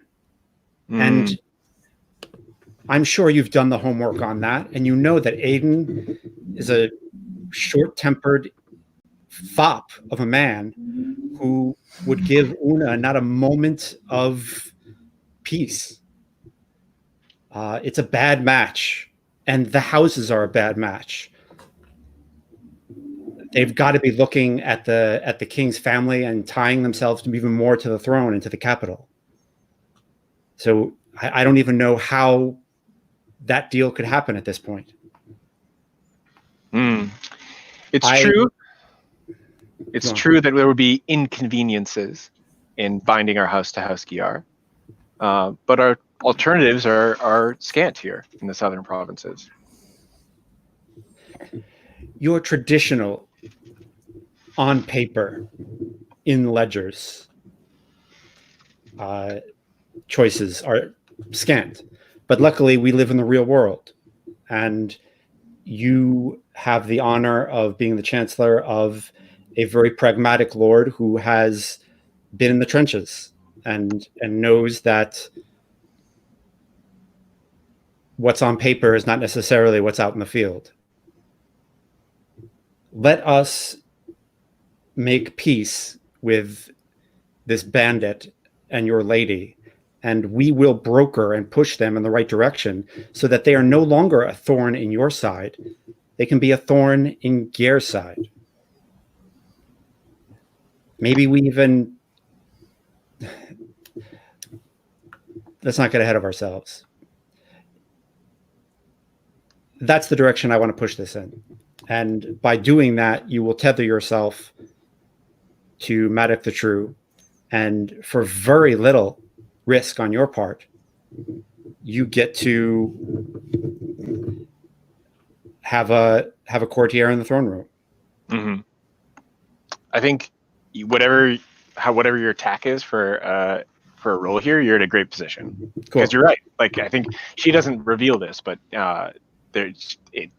she doesn't even imply that House Gyar is a compelling alternative. So you're making an offer that no one else has come to Moira with, for sure. Cool.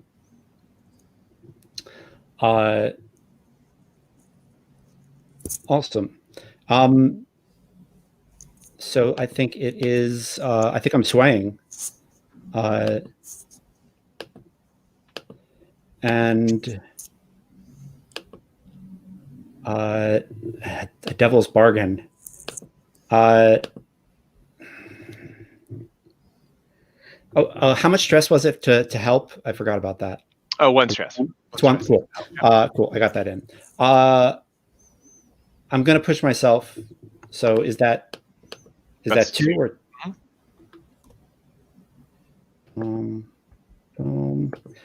And so that's 3. And then if I oh man, I'd love a devil's bargain. If anybody has an idea for a devil's bargain, I'd love to hear it.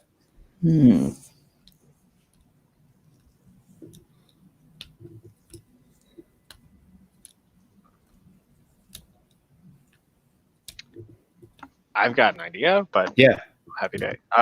I think the thing that she would want, like with the leverage that she wants right now, is an on-paper guarantee that Feenan and Una are going to are betrothed. I think she wants a promise of betrothal. Seeing that this is one of the the would-be king's closest allies, she wants that now before you leave the room.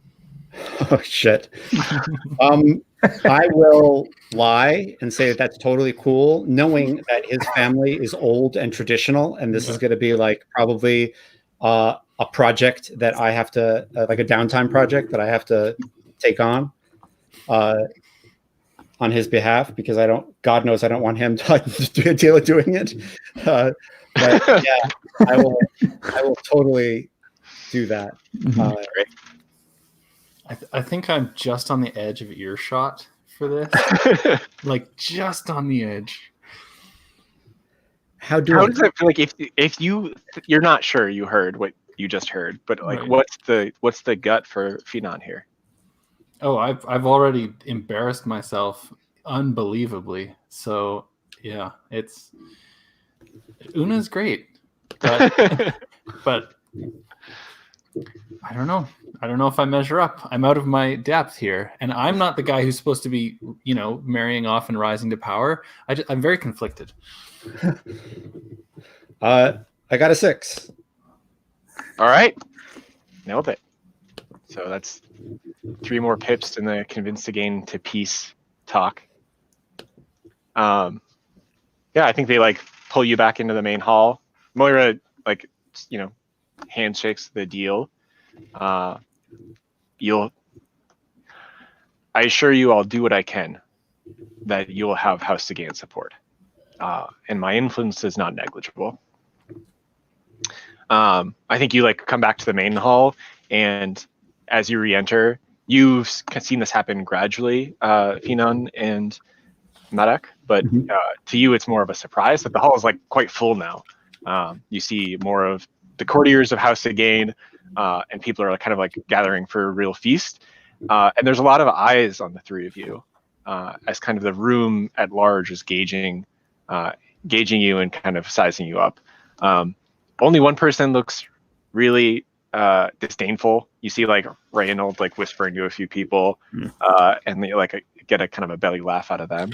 But other people seem uncertain. You know, they're like watching Lady Sigain seem to have rapport with Madak, and seem to be comfortable with your company in her hall.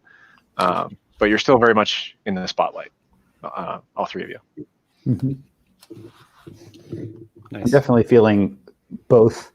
I'm feeling uncomfortable. Like I'm comfortable with meeting with people and talk. Like this is my preferred method of kind of being amongst people, is sort of in a crowded, or just one-to-one with people, or sort of in a crowded space, not giving big speeches. But these are also not really my people, and so I'm feeling a little bit out of my depth, but trying to maintain a jovial and sort of charming disposition as the night proceeds. I'm going to ask Ozzy how his meeting with Moira went. Sort of. It was good. It was excellent. She's pragmatic, and they wanted a few promises, but it was nothing we couldn't keep. And I think like Finnan is like sitting next to me, like not even like maybe even looking somewhere else, or like. I put like a hand on his shoulder as I say that, and like which might like he might not even, he probably doesn't even know the context, and I say I think we've got a deal. Great, cool. Yeah, maybe we can speak of these promises after this evening is wound down. Yes, we can. I think I heard someone say they're breaking out the undiluted ale. Good evening ale. I heard that they only usually do that when there's a nuptial in the air. Really? You haven't.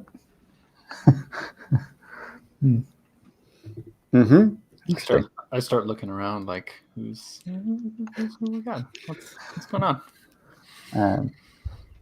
So should we? I guess are there additional things that that might happen at this evening soiree, or should we move on to the next stage of our plan?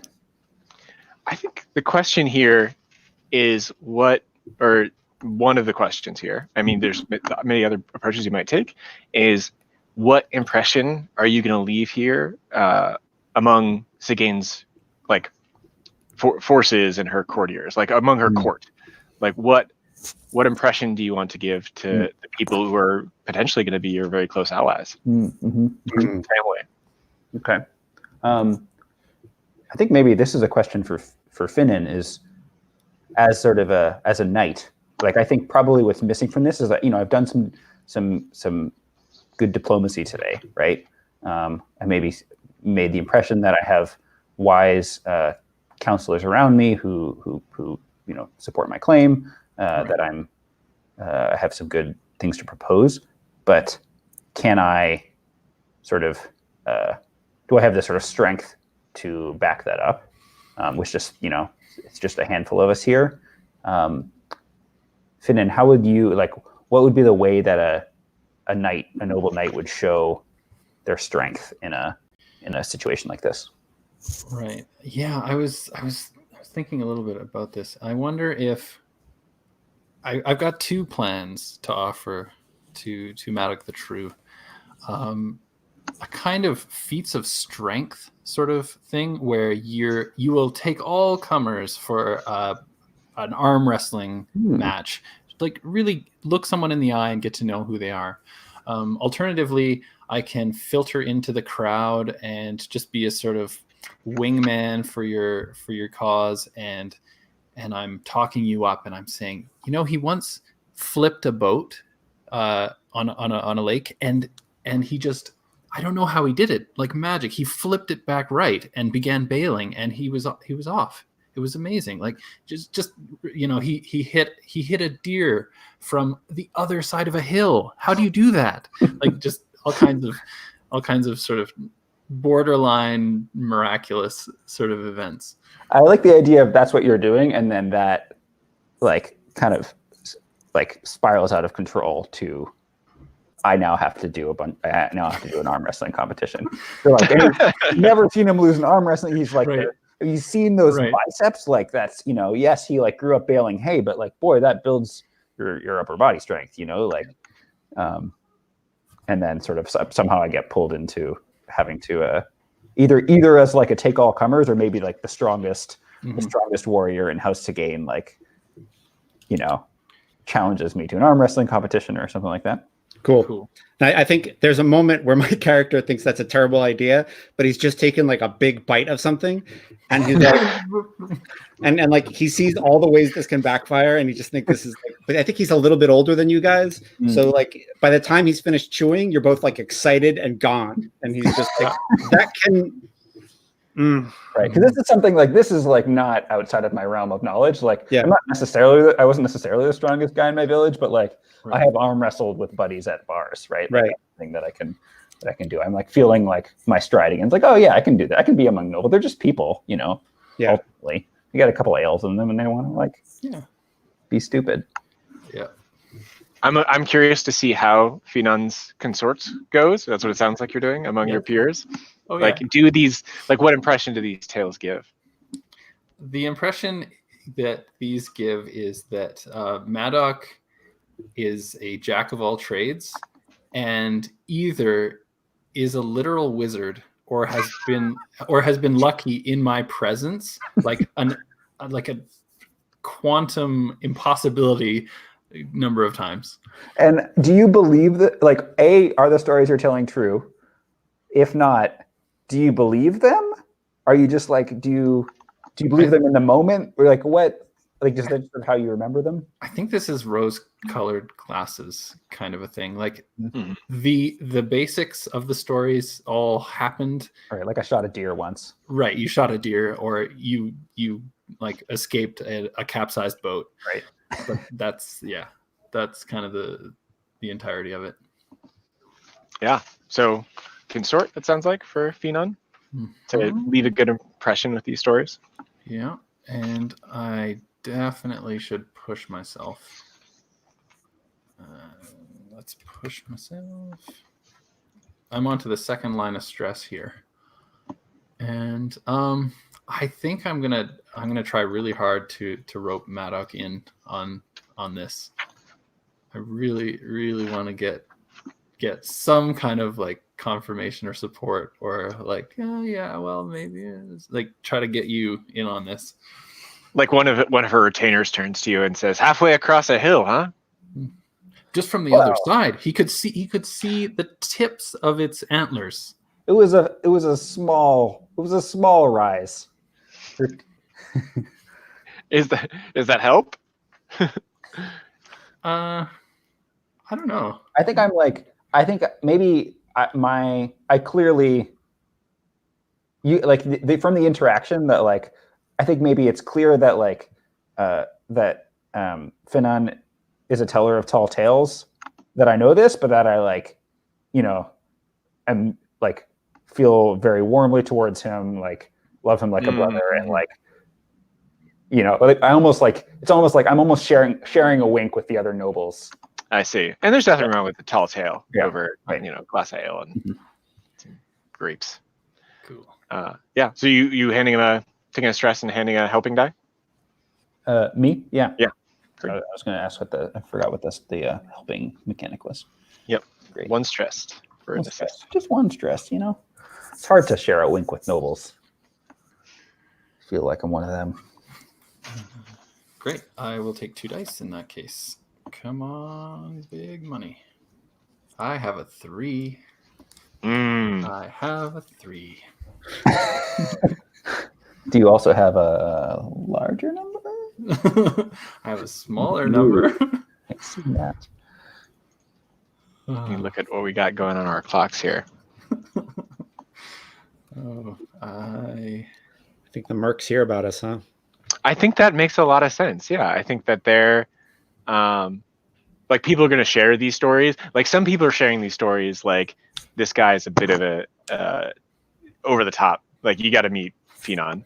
Like you would like him, or these stories were preposterous. But either word, you've like talked up a little bit too. Like this is a memorable enough event that people are going to be sharing these in taverns across across the province for a while. Nice.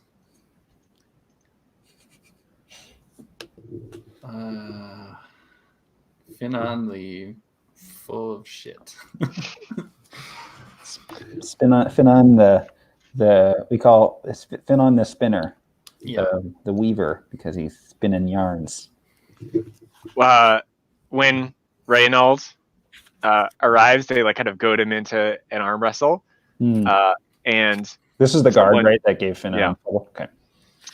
And someone kind of politely suggests that maybe like you're kind of given an out because he's that you of such noble title wouldn't have to, like, would have an excuse not to. Like, oh, someone says, oh, it wouldn't be appropriate, it wouldn't be right, and someone's like, come on, we're all comrades here. What is this? Of course, yeah. I would. There's nothing more rousing than an arm wrestle. I've done a few in my day. Bring it here. I'm like, oh, do you do Eastern Shore style rules or? Oh yeah. So close elbow up high. Mm-hmm. Classic. Right, cool. All right, great. Yeah.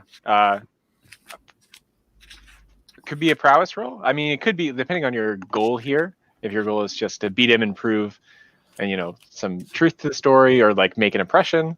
I think finesse sounds like maybe the role, but that's one. Yeah. I think I'm going to try. I think there are ways to do it if I win or lose. So, but yeah, I think I'll try to win this arm wrestling competition. All right. I don't know if I need any particular additions on this one. I think I just want to kind of go for it, mano, so to speak. All right, let's do this. Come on. Ooh, that's not good. All right. Mm-hmm.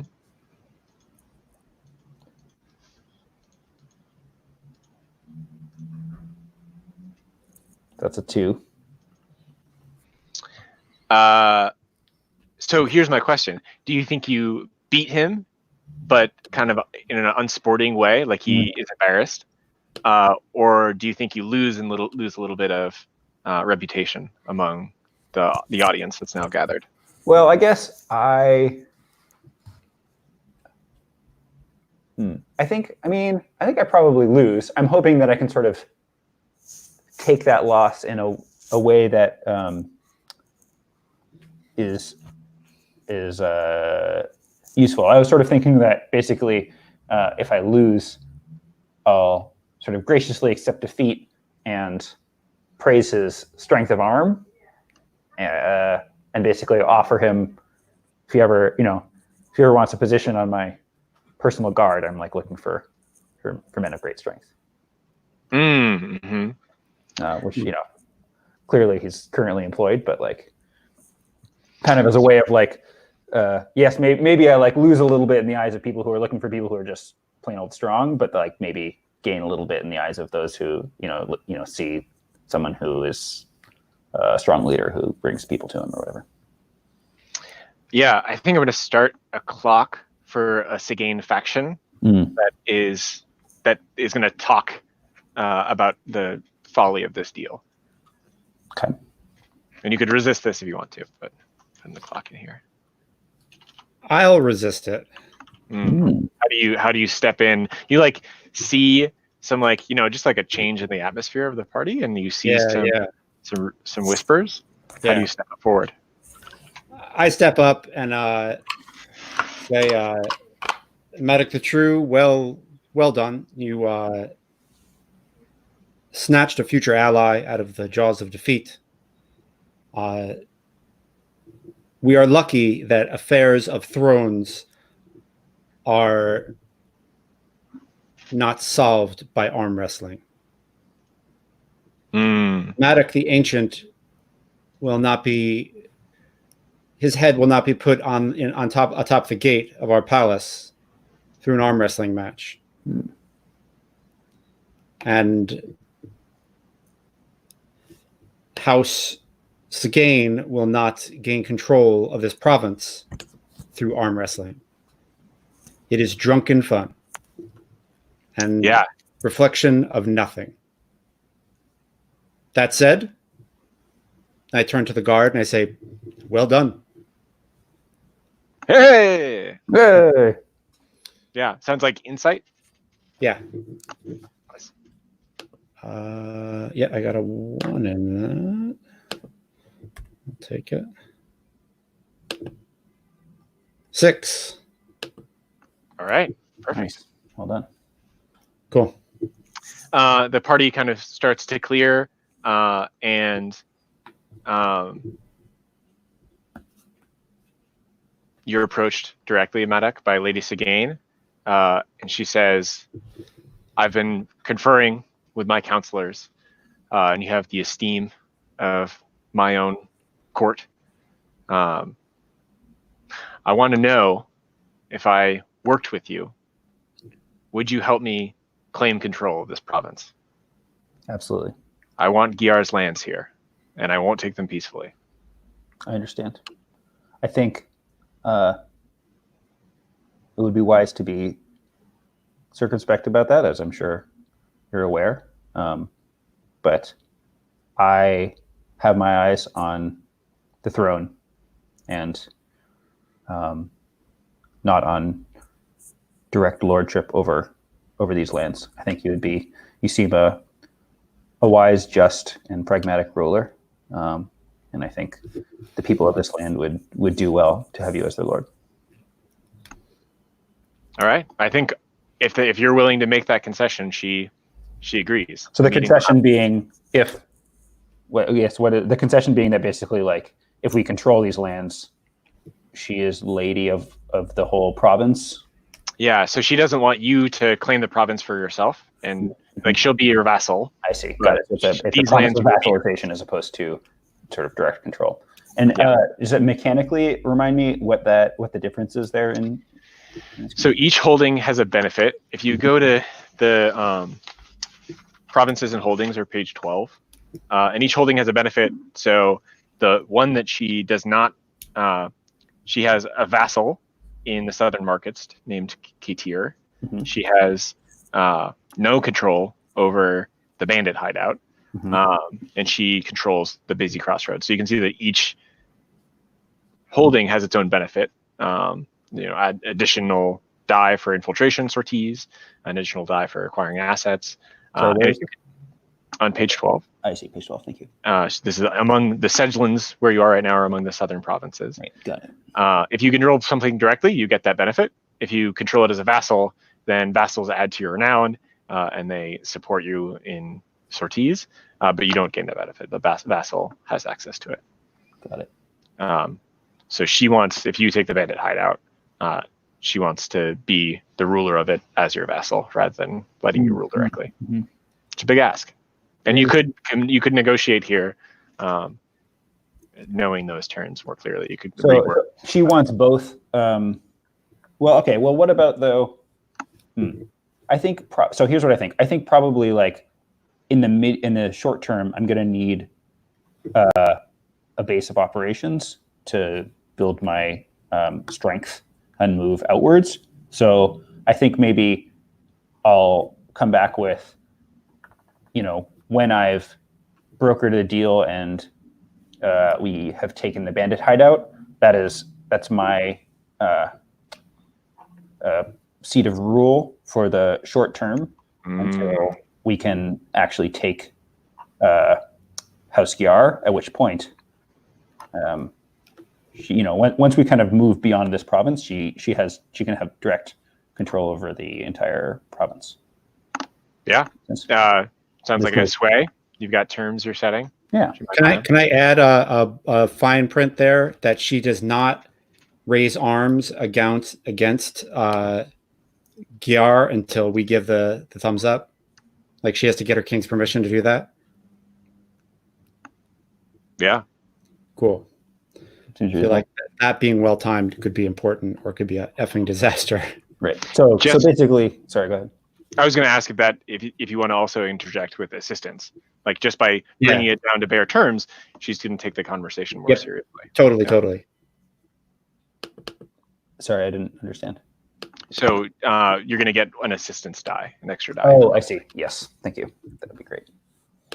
But yeah, so basically, she says, "I want these lands directly as to control and be your vassal," and I say, "Yes, but not quite yet. Once we gain full control, they can be yours, and that shouldn't happen until the time is right." Yeah, that's all right. Cool. Okie dokie. What do I got? Sway. You need to get better at swaying here. A lot of swaying back and forth. Or stop talking to people and start fighting. Or that. Also that. Not particularly good at that either. Sort of that jack of all trades. Cool. All right. Yeah. It's gonna take that assistance die, and I'm gonna push myself too. I'm relentless.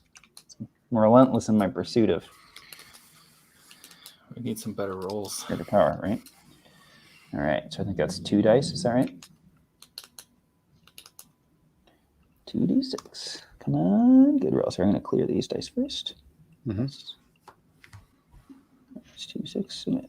Come on. Oh, that's a 4. Could be worse.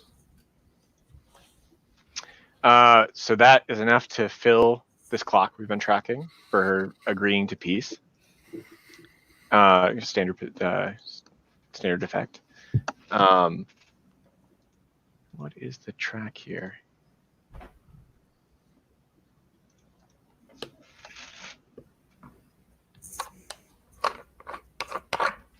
I think I'm going to start. I think she agrees to the terms precisely. And you sense that she gets a whisper from Moira. You sense that there's going to be some gray area they're going to try to play with in terms of they won't raise a sword against House Gyar. And they note that a little too finely, a little too pointedly. Maybe we'll stab him with a pike. or take some indirect action against them. Yeah, sure. But they're you certainly Osprey catch that they're being very precise in the way that they're restating this agreement when they swear to it. I wonder if that's maybe lost on me. Perhaps. Yeah, of course. Obviously, that's what we just said. Sword. Yep. Sword. Don't do it. And unless you want to resist that, then I think you have accomplished your sortie. Great. Awesome. So you can look at their sortie objectives. They're kind of broken down, so the GM doesn't need to guess payout and things like that for these more abstracted goals. I think you definitely got +2 status with House of Gain, and you got 2 income. Income, if you're used to Blades, income levels are a bit lower in this, but it's much lower cost to tier up, and fewer costs that tend to accrue over time. There's no stash. You're not looking to retire. You're looking to take the throne. I'm tearing up right now. Yeah, you will tear up, hopefully. I've, mostly need. So many people have just done so much work to get me to where I am today, and I really appreciate it. Beautiful. Where are the objectives that we're looking at? The sortie objectives are on page 8. Cool. I'm putting in your domain sheet that you have +2 to gain. Great. And then you got 2 coin. And I want to do a time check. Did people want to do I'm happy either way. Do people want to try to run through downtime in the next 40 minutes, or do you want to kind of take time to wrap up the session, end it on that note? I'm cool to do some downtime. Great. We'll Okay. take a quick break. Yeah, let's take another 3-minute break. Come back at 7:18. Sounds good. Sounds good. Great. Michael, are you Mike? talking to us? You're muted. Oh, hi. I was muted. Welcome back, all. Hey. So the first thing that happens between a sortie and downtime, nice that I got to practice this, is a reckoning. We got your income. Next is renown. You get 2 renown per sortie, +1 if the target's a higher tier, +1 if the target was a member of House Lolaire, and +1 per tier of any new vassals. So an easy one way to get a lot of renown is by formally vassalizing someone. We haven't hit yet. But you are going to get 3 renown for that, which is well on the way to a new tier. Yeah. And then unrest. This was a 0 unrest sortie. There wasn't there an increase in unrest from... That's very true. So it was successful diplomacy, so 0, but you're right. There was the 1 from that devil's bargain.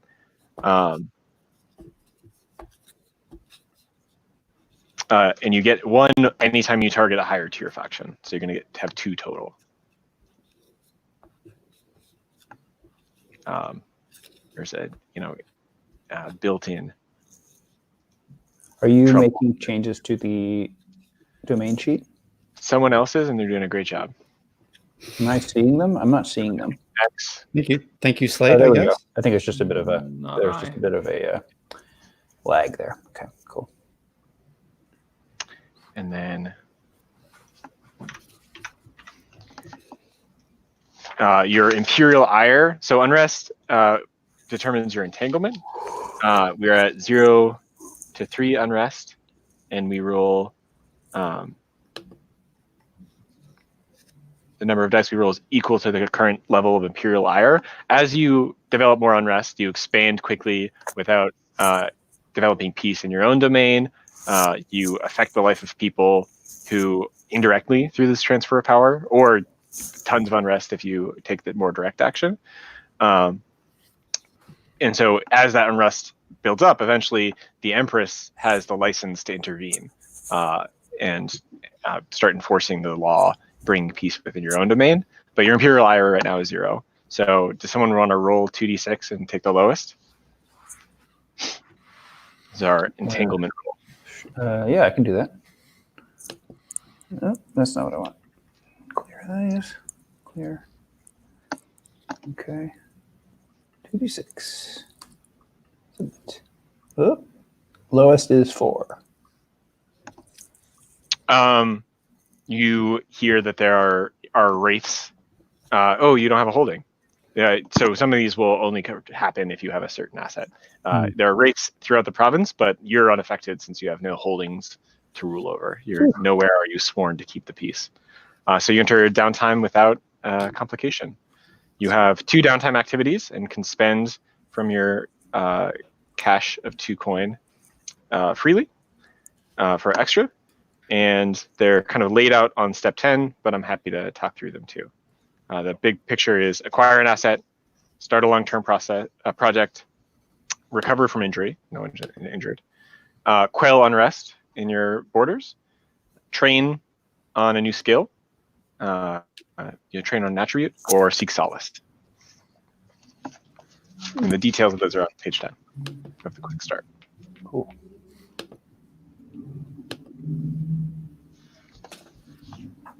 I actually had a question about Seek Solace. It says roll dice equal to your lowest attribute rating.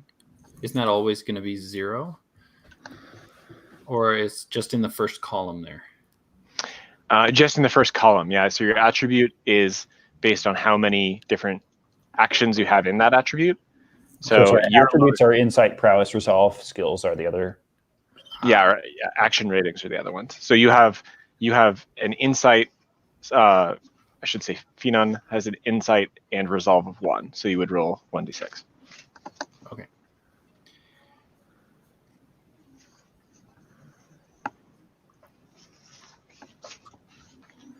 I feel like I could use some training. Delving deep into literature has not saved me. I rolled 1 stress removed. What do you think you were reading? You would think you were reading work similar to your own or across genres? I feel like I tried to chronicle what happened with us because I feel like this is sort of the seed of a revolution that's going to change the kingdom. And I looked over it when I'd sobered up, and it was terrible. And I just absent-mindedly toss it into the hearth. Oh, It's not enough. Oh man, I feel for Sphenon, you know? I want things to start turning his way. I agree. I think you'll love to hear about his long-term project. Oh, what's that? He's gonna court Una. Yep, sounds like a worthy but difficult endeavor. I would not have said this before your first meeting with Una, but this is going to be an 8-segment long-term project. We don't have to love each other. This is a kind of it's a more of a political marriage than anything. I hope we can come to like each other. I hope. Okay, yeah, maybe just establishing that comfortable rapport then is 6 segment. I'm going to court your parents to give you permission to court Una. Wow. All right. We're getting it all set up. What am I going to do? And do we only get 1 downtime action? 2. 2? Oh, awesome. Woo! I'm gonna do that, and I'll take solace, and that's great.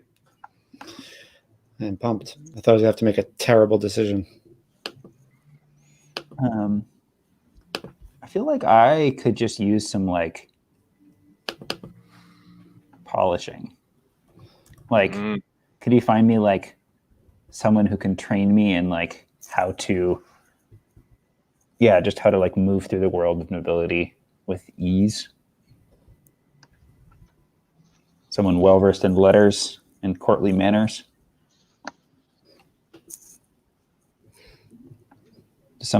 Do one of you have like a friend? Maybe one of your, I guess are all contacts lowborn contacts? Mine is a thug, so. Well, No, they're not all.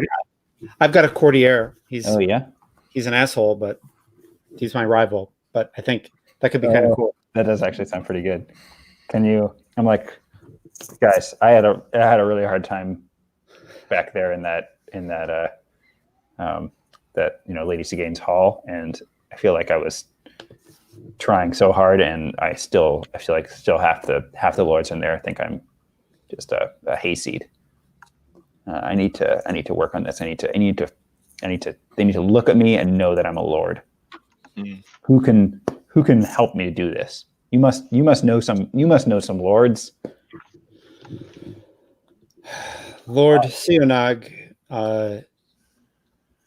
Actually, Slade, is it cool if Sionag is like a cousin or an uncle of yours? Yeah, I think so. Cool. Lord Sionag of House Rioban is an acquaintance of mine. He would be a good person to tutor you, and I think he would do it. If nothing else, it will give him a reason to speak ill of me to you. I get the sense that you and Lord Sionag are not at the best of terms. I think your first lesson of court will be to parse out our relationship and why that is. Well, I understand that this is not comfortable for you, but I think it's important. So I'll write him a letter. I appreciate that. I think he definitely looks at Feenan for a second. Like, I would say other things about Sionag right now, but I'm not going to out of respect for you. And he's like, I'll write the letter. Great. Tell him that I spare no expense in terms of he should know that he will do well in the new regime if he can help me in my rise. All right, Nick, do you want to roll an action? Yeah. So is this an acquire an asset, or am I just going straight to training? I think you're just going straight to training. Yeah, you've got a 4-segment clock to train yourself in Resolve. Mhm. You're going to get an extra die for help from Cianog, Mhm. and we'll see Cool. what his problems his presence cause later on. And how does training work? What do I roll? Oops. So what do you like when Cianog shows up? He like responds to a sortie plus downtime is like half a season, so he could show up weeks later. Yeah. What do you do with him? Like how do you pursue improving your etiquette? I'm imagining sort of like a sort of a montage, like a training montage of, me like quaffing wine, like swishing it, or me like guzzling wine, and him being like, no, you need to like slaps it out of your yeah, right, exactly. And then me kind of meeting somebody, we both come into the room together, and I like, clap his arm and do like kind of and you're like, no, you need to do this, and this is how you do it. And like me trying to do up my like lordly garb, which is complicated and frilly and all the things to sort of play the part a bit more believably. Yeah, I could see that being sway. I could see that being study, as you like watch him carefully to mimic his motions. Okay. So so it's just sort of like training is sort of a particular, you just take a particular action basically. Yeah, you're taking an action. You're going to fill a number of pips based on the success of that action, or ticks in the clock. Oh, I see. Oh, sorry. It's a 4-segment clock. When those 4 segments are full, then you can add a skill rating for an action rating for sway. Got it. All right. Yeah. Trying to think if there's anything that I currently have that would be useful for this.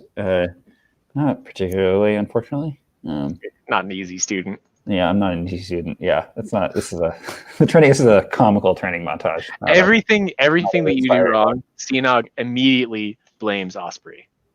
He's like, "Who showed you this? Who dresses you?" Right. Well, no, the dramatic tension here is he pulling me away from Osprey in terms of like who I trust the most, et cetera, et cetera. Okay, but yeah, let's try study. I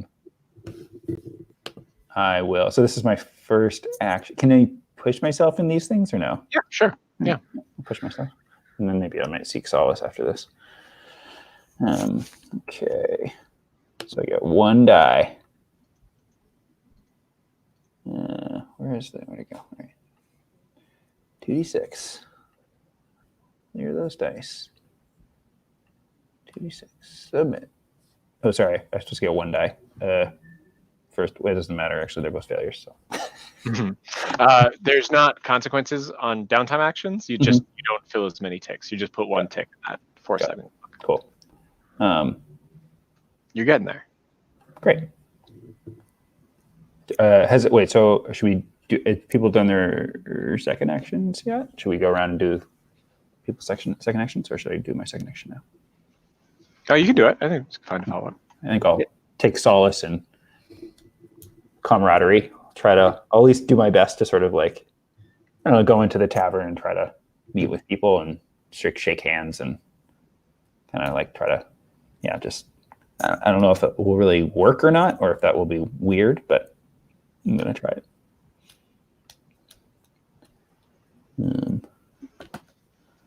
Yes. And sorry, how does... You're going to roll your lowest attribute, which is 1. Cool. Great. All right. Let's try this. This dice. Roll 1. Submit. That's a 2. All right. Just undid the stress that I took trying to train up. Great. It's hard to get started at something. Very difficult, yeah. And Osprey was taking on that project to contact House Rehoboam to pay the way. Yeah, I'm gonna start with research and just like trying to find a historical precedent within House Rehoboam's history of them like marrying a martial but not as dignified house, not as storied, house. So yeah, I'm gonna start with some study. Cool. This is a 4-segment long-term project, I think. Cool. And let's clear that. And then submit. Cool. I got a 5. That is 2 ticks. Cool.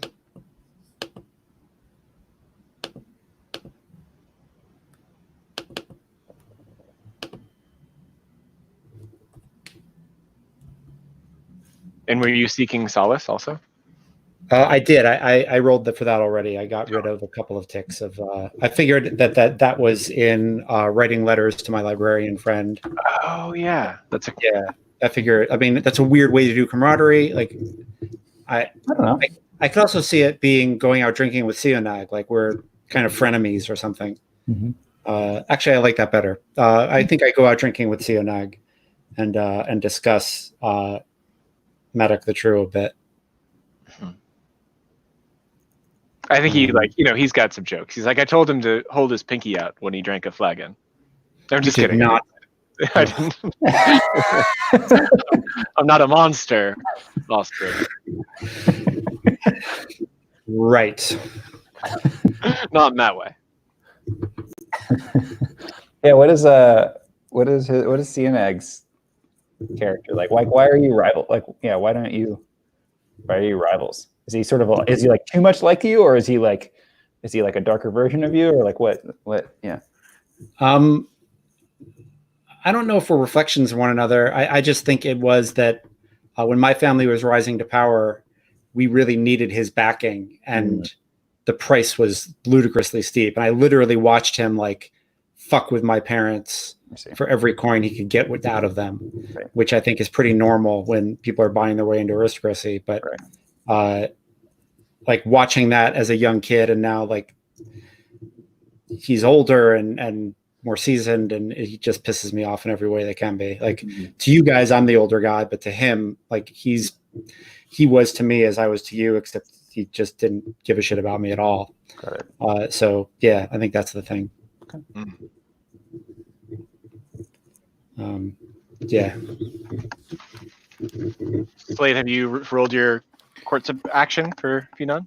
Yeah, so he needs to survey. This is the first bit of this has to be information gathering. So I think he's poking around, trying to figure things out. Meeting with Una as at the sort of mandated, every week they have to visit for an hour, and it has to be cordial and whatnot. And I've rolled a 6, so I get 3 ticks. So I feel like I really get Una now. Now to do the hard work of overcoming the embarrassing events with non-embarrassing events.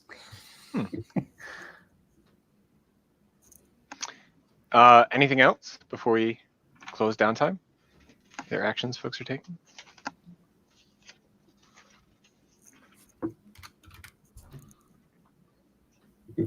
I'm going to start 2. So before we would do a recon for another score, the GM starts a clock or 2, the kind of these like the equivalent of long-term projects for the other factions. I think I'm not going to add one. I'm going to tick Clarsac Discovery once. And the one I'll add is Sionag bought off. He's got some information, and we know that he is motivated in part by greed. So someone's going to try to get some information from him, get access to a vulnerability in your retinue that he doesn't even want to give, but his past debts might inspire him to do so. And sorry, remind me what Clarsac Discovery is. They're a mercenary band in the southern provinces hunting for you. Oh, okay, cool. That's them discovering us. Got it. Yep, that makes sense. Should we go around? Do we check XP triggers? Close the session. Yeah. See how your advancement did. There's not crew XP. Your retinue, your domain just expands through taking new holdings. It's kind of you have your clear premise from that, but character XP are on your sheets.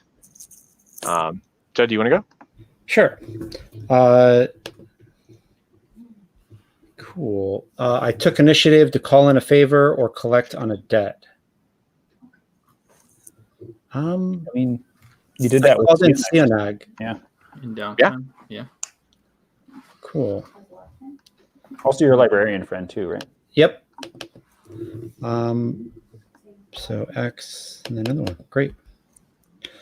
I made sacrifice. You made sacrifices to pursue a long-term goal. I mean, I spent some time dealing with the Ryobin family, but I don't know if that's really making sacrifices. I feel like bringing Sionag into our the inner fold, like my inner fold, is a sacrifice you made. Okay, that's cool. Yeah. I like that a lot. I wouldn't have even thought of that. That's great.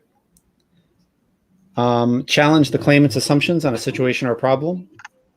Several times. Yeah, cool.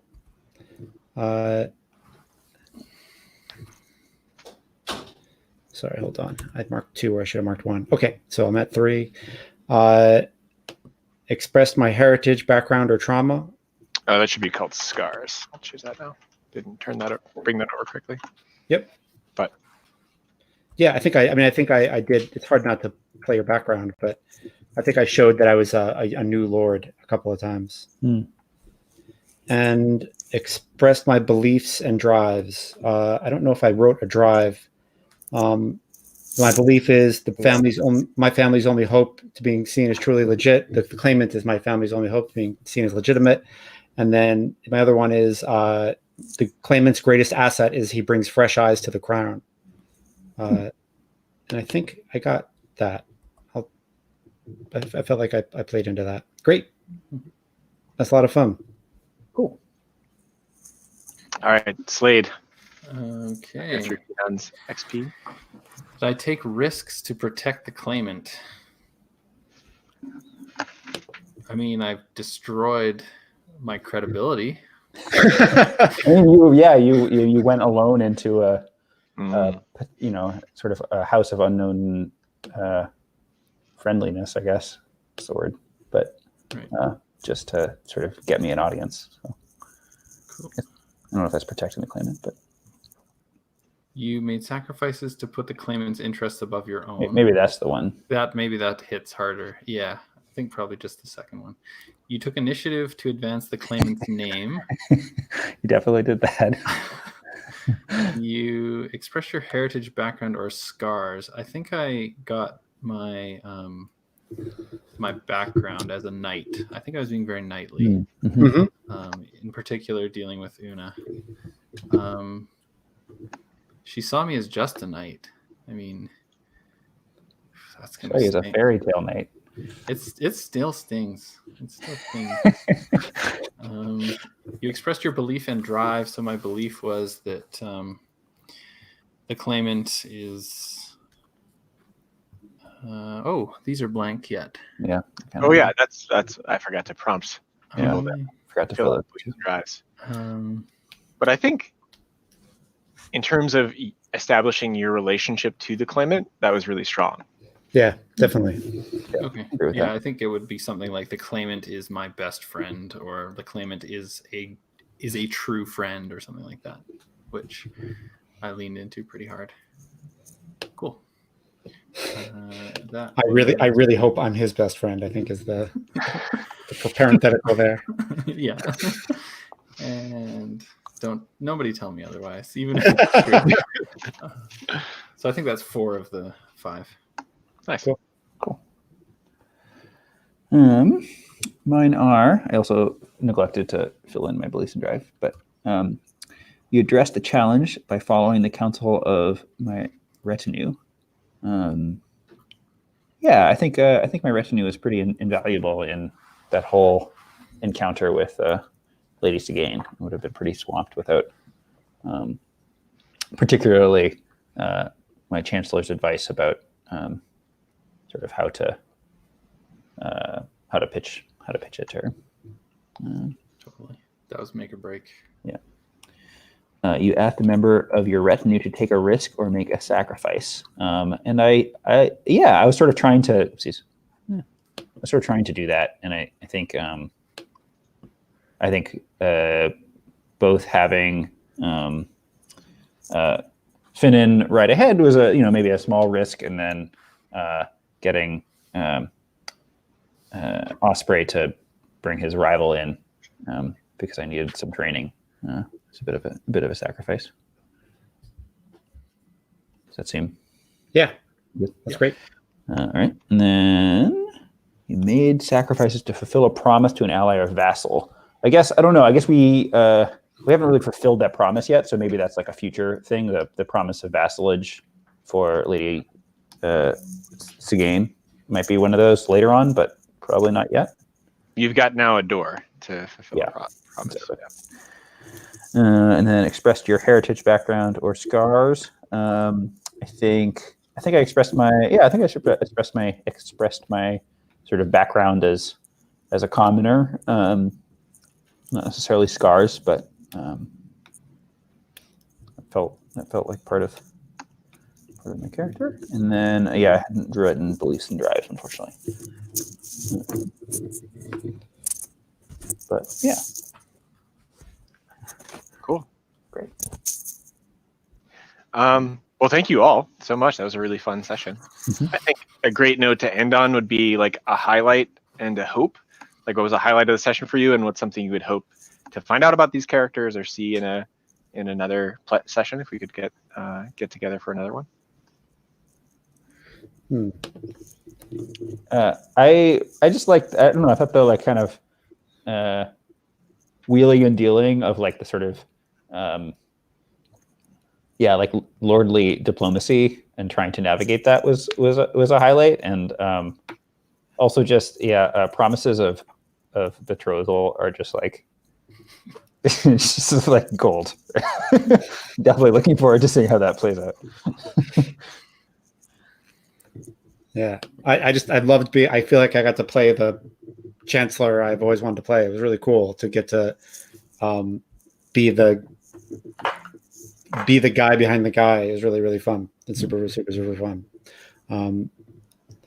And yeah, a hope would be, I'm really curious to see what happens when, like I'm curious to see how Osprey reacts when Maddock inevitably does something that lets him down. I feel like that's like the big moment, because now everything is just like, oh, it's shiny, but like it's got to happen, right? Like something's going to go wrong, or he's going to act in a way that I suggest not to, and I'm curious to see how that shakes out. Highlight for me is the chancellor leading the prince to be. It's just a really great dynamic. I loved watching that. I love the politics of it. Counterpoint to that would be what I hope to see is the knives come out. I want to see the swords being drawn. I think these characters are not ready for a physical fight, but I think fate has one coming down the pike for them. Yeah, totally. Yeah, I really enjoyed all the dynamics. Any two of these characters, I think, bounce off each other really nicely. Agreed. Yeah, I totally want a big brother Fiannan and like just give him advice. Like, you played that really well. Like, I just wanted to mentor him, be like, it's okay. Like, I totally see a future scene where like I come in and there's like, why is there all this paper in the fire? Paper's expensive. And you're like, oh, I wrote something shitty, and I'm like, don't throw it away. Like having that conversation with you with Fiannan would be really neat. Yeah, actually, that's the thing I wouldn't mind seeing more of is interaction between those two characters. He needs a clap around the shoulder as much as he's willing to give one out to everybody. Yeah, it'd be good. I think a highlight for me was Slade, your like real open curiosity about Fiannan. Like it didn't seem like not attached to him doing well or poorly in a situation, but really like seeing how he handles himself, seeing what. Like taking kind of an uncertain action and seeing where it leads. I think a hope would be, I would be curious, you're like making a lot of bonds and gaining a lot of trust. at this point, and I would hope to see like what does it look like when this group burns a bridge, and really makes an enemy for good. We might see another side of these characters. Yeah. Yes, we haven't been in a really desperate place. We've been making social faux pas, but we haven't yet betrayed anyone, or it could get ugly. It will get ugly. It will. Having played my share of Blades, which is the chassis this is all built on, it will absolutely get hideously ugly. It's going to be bad, which is cool. On that note, maybe thanks so much for playing, all. Yeah, It's really great. Wonderful. Wonderful session. Great. Yes, thanks everybody. That Nice was to meet you guys. a joy. Yeah, nice to meet you, Nicholas and Slade. Michael, it was great.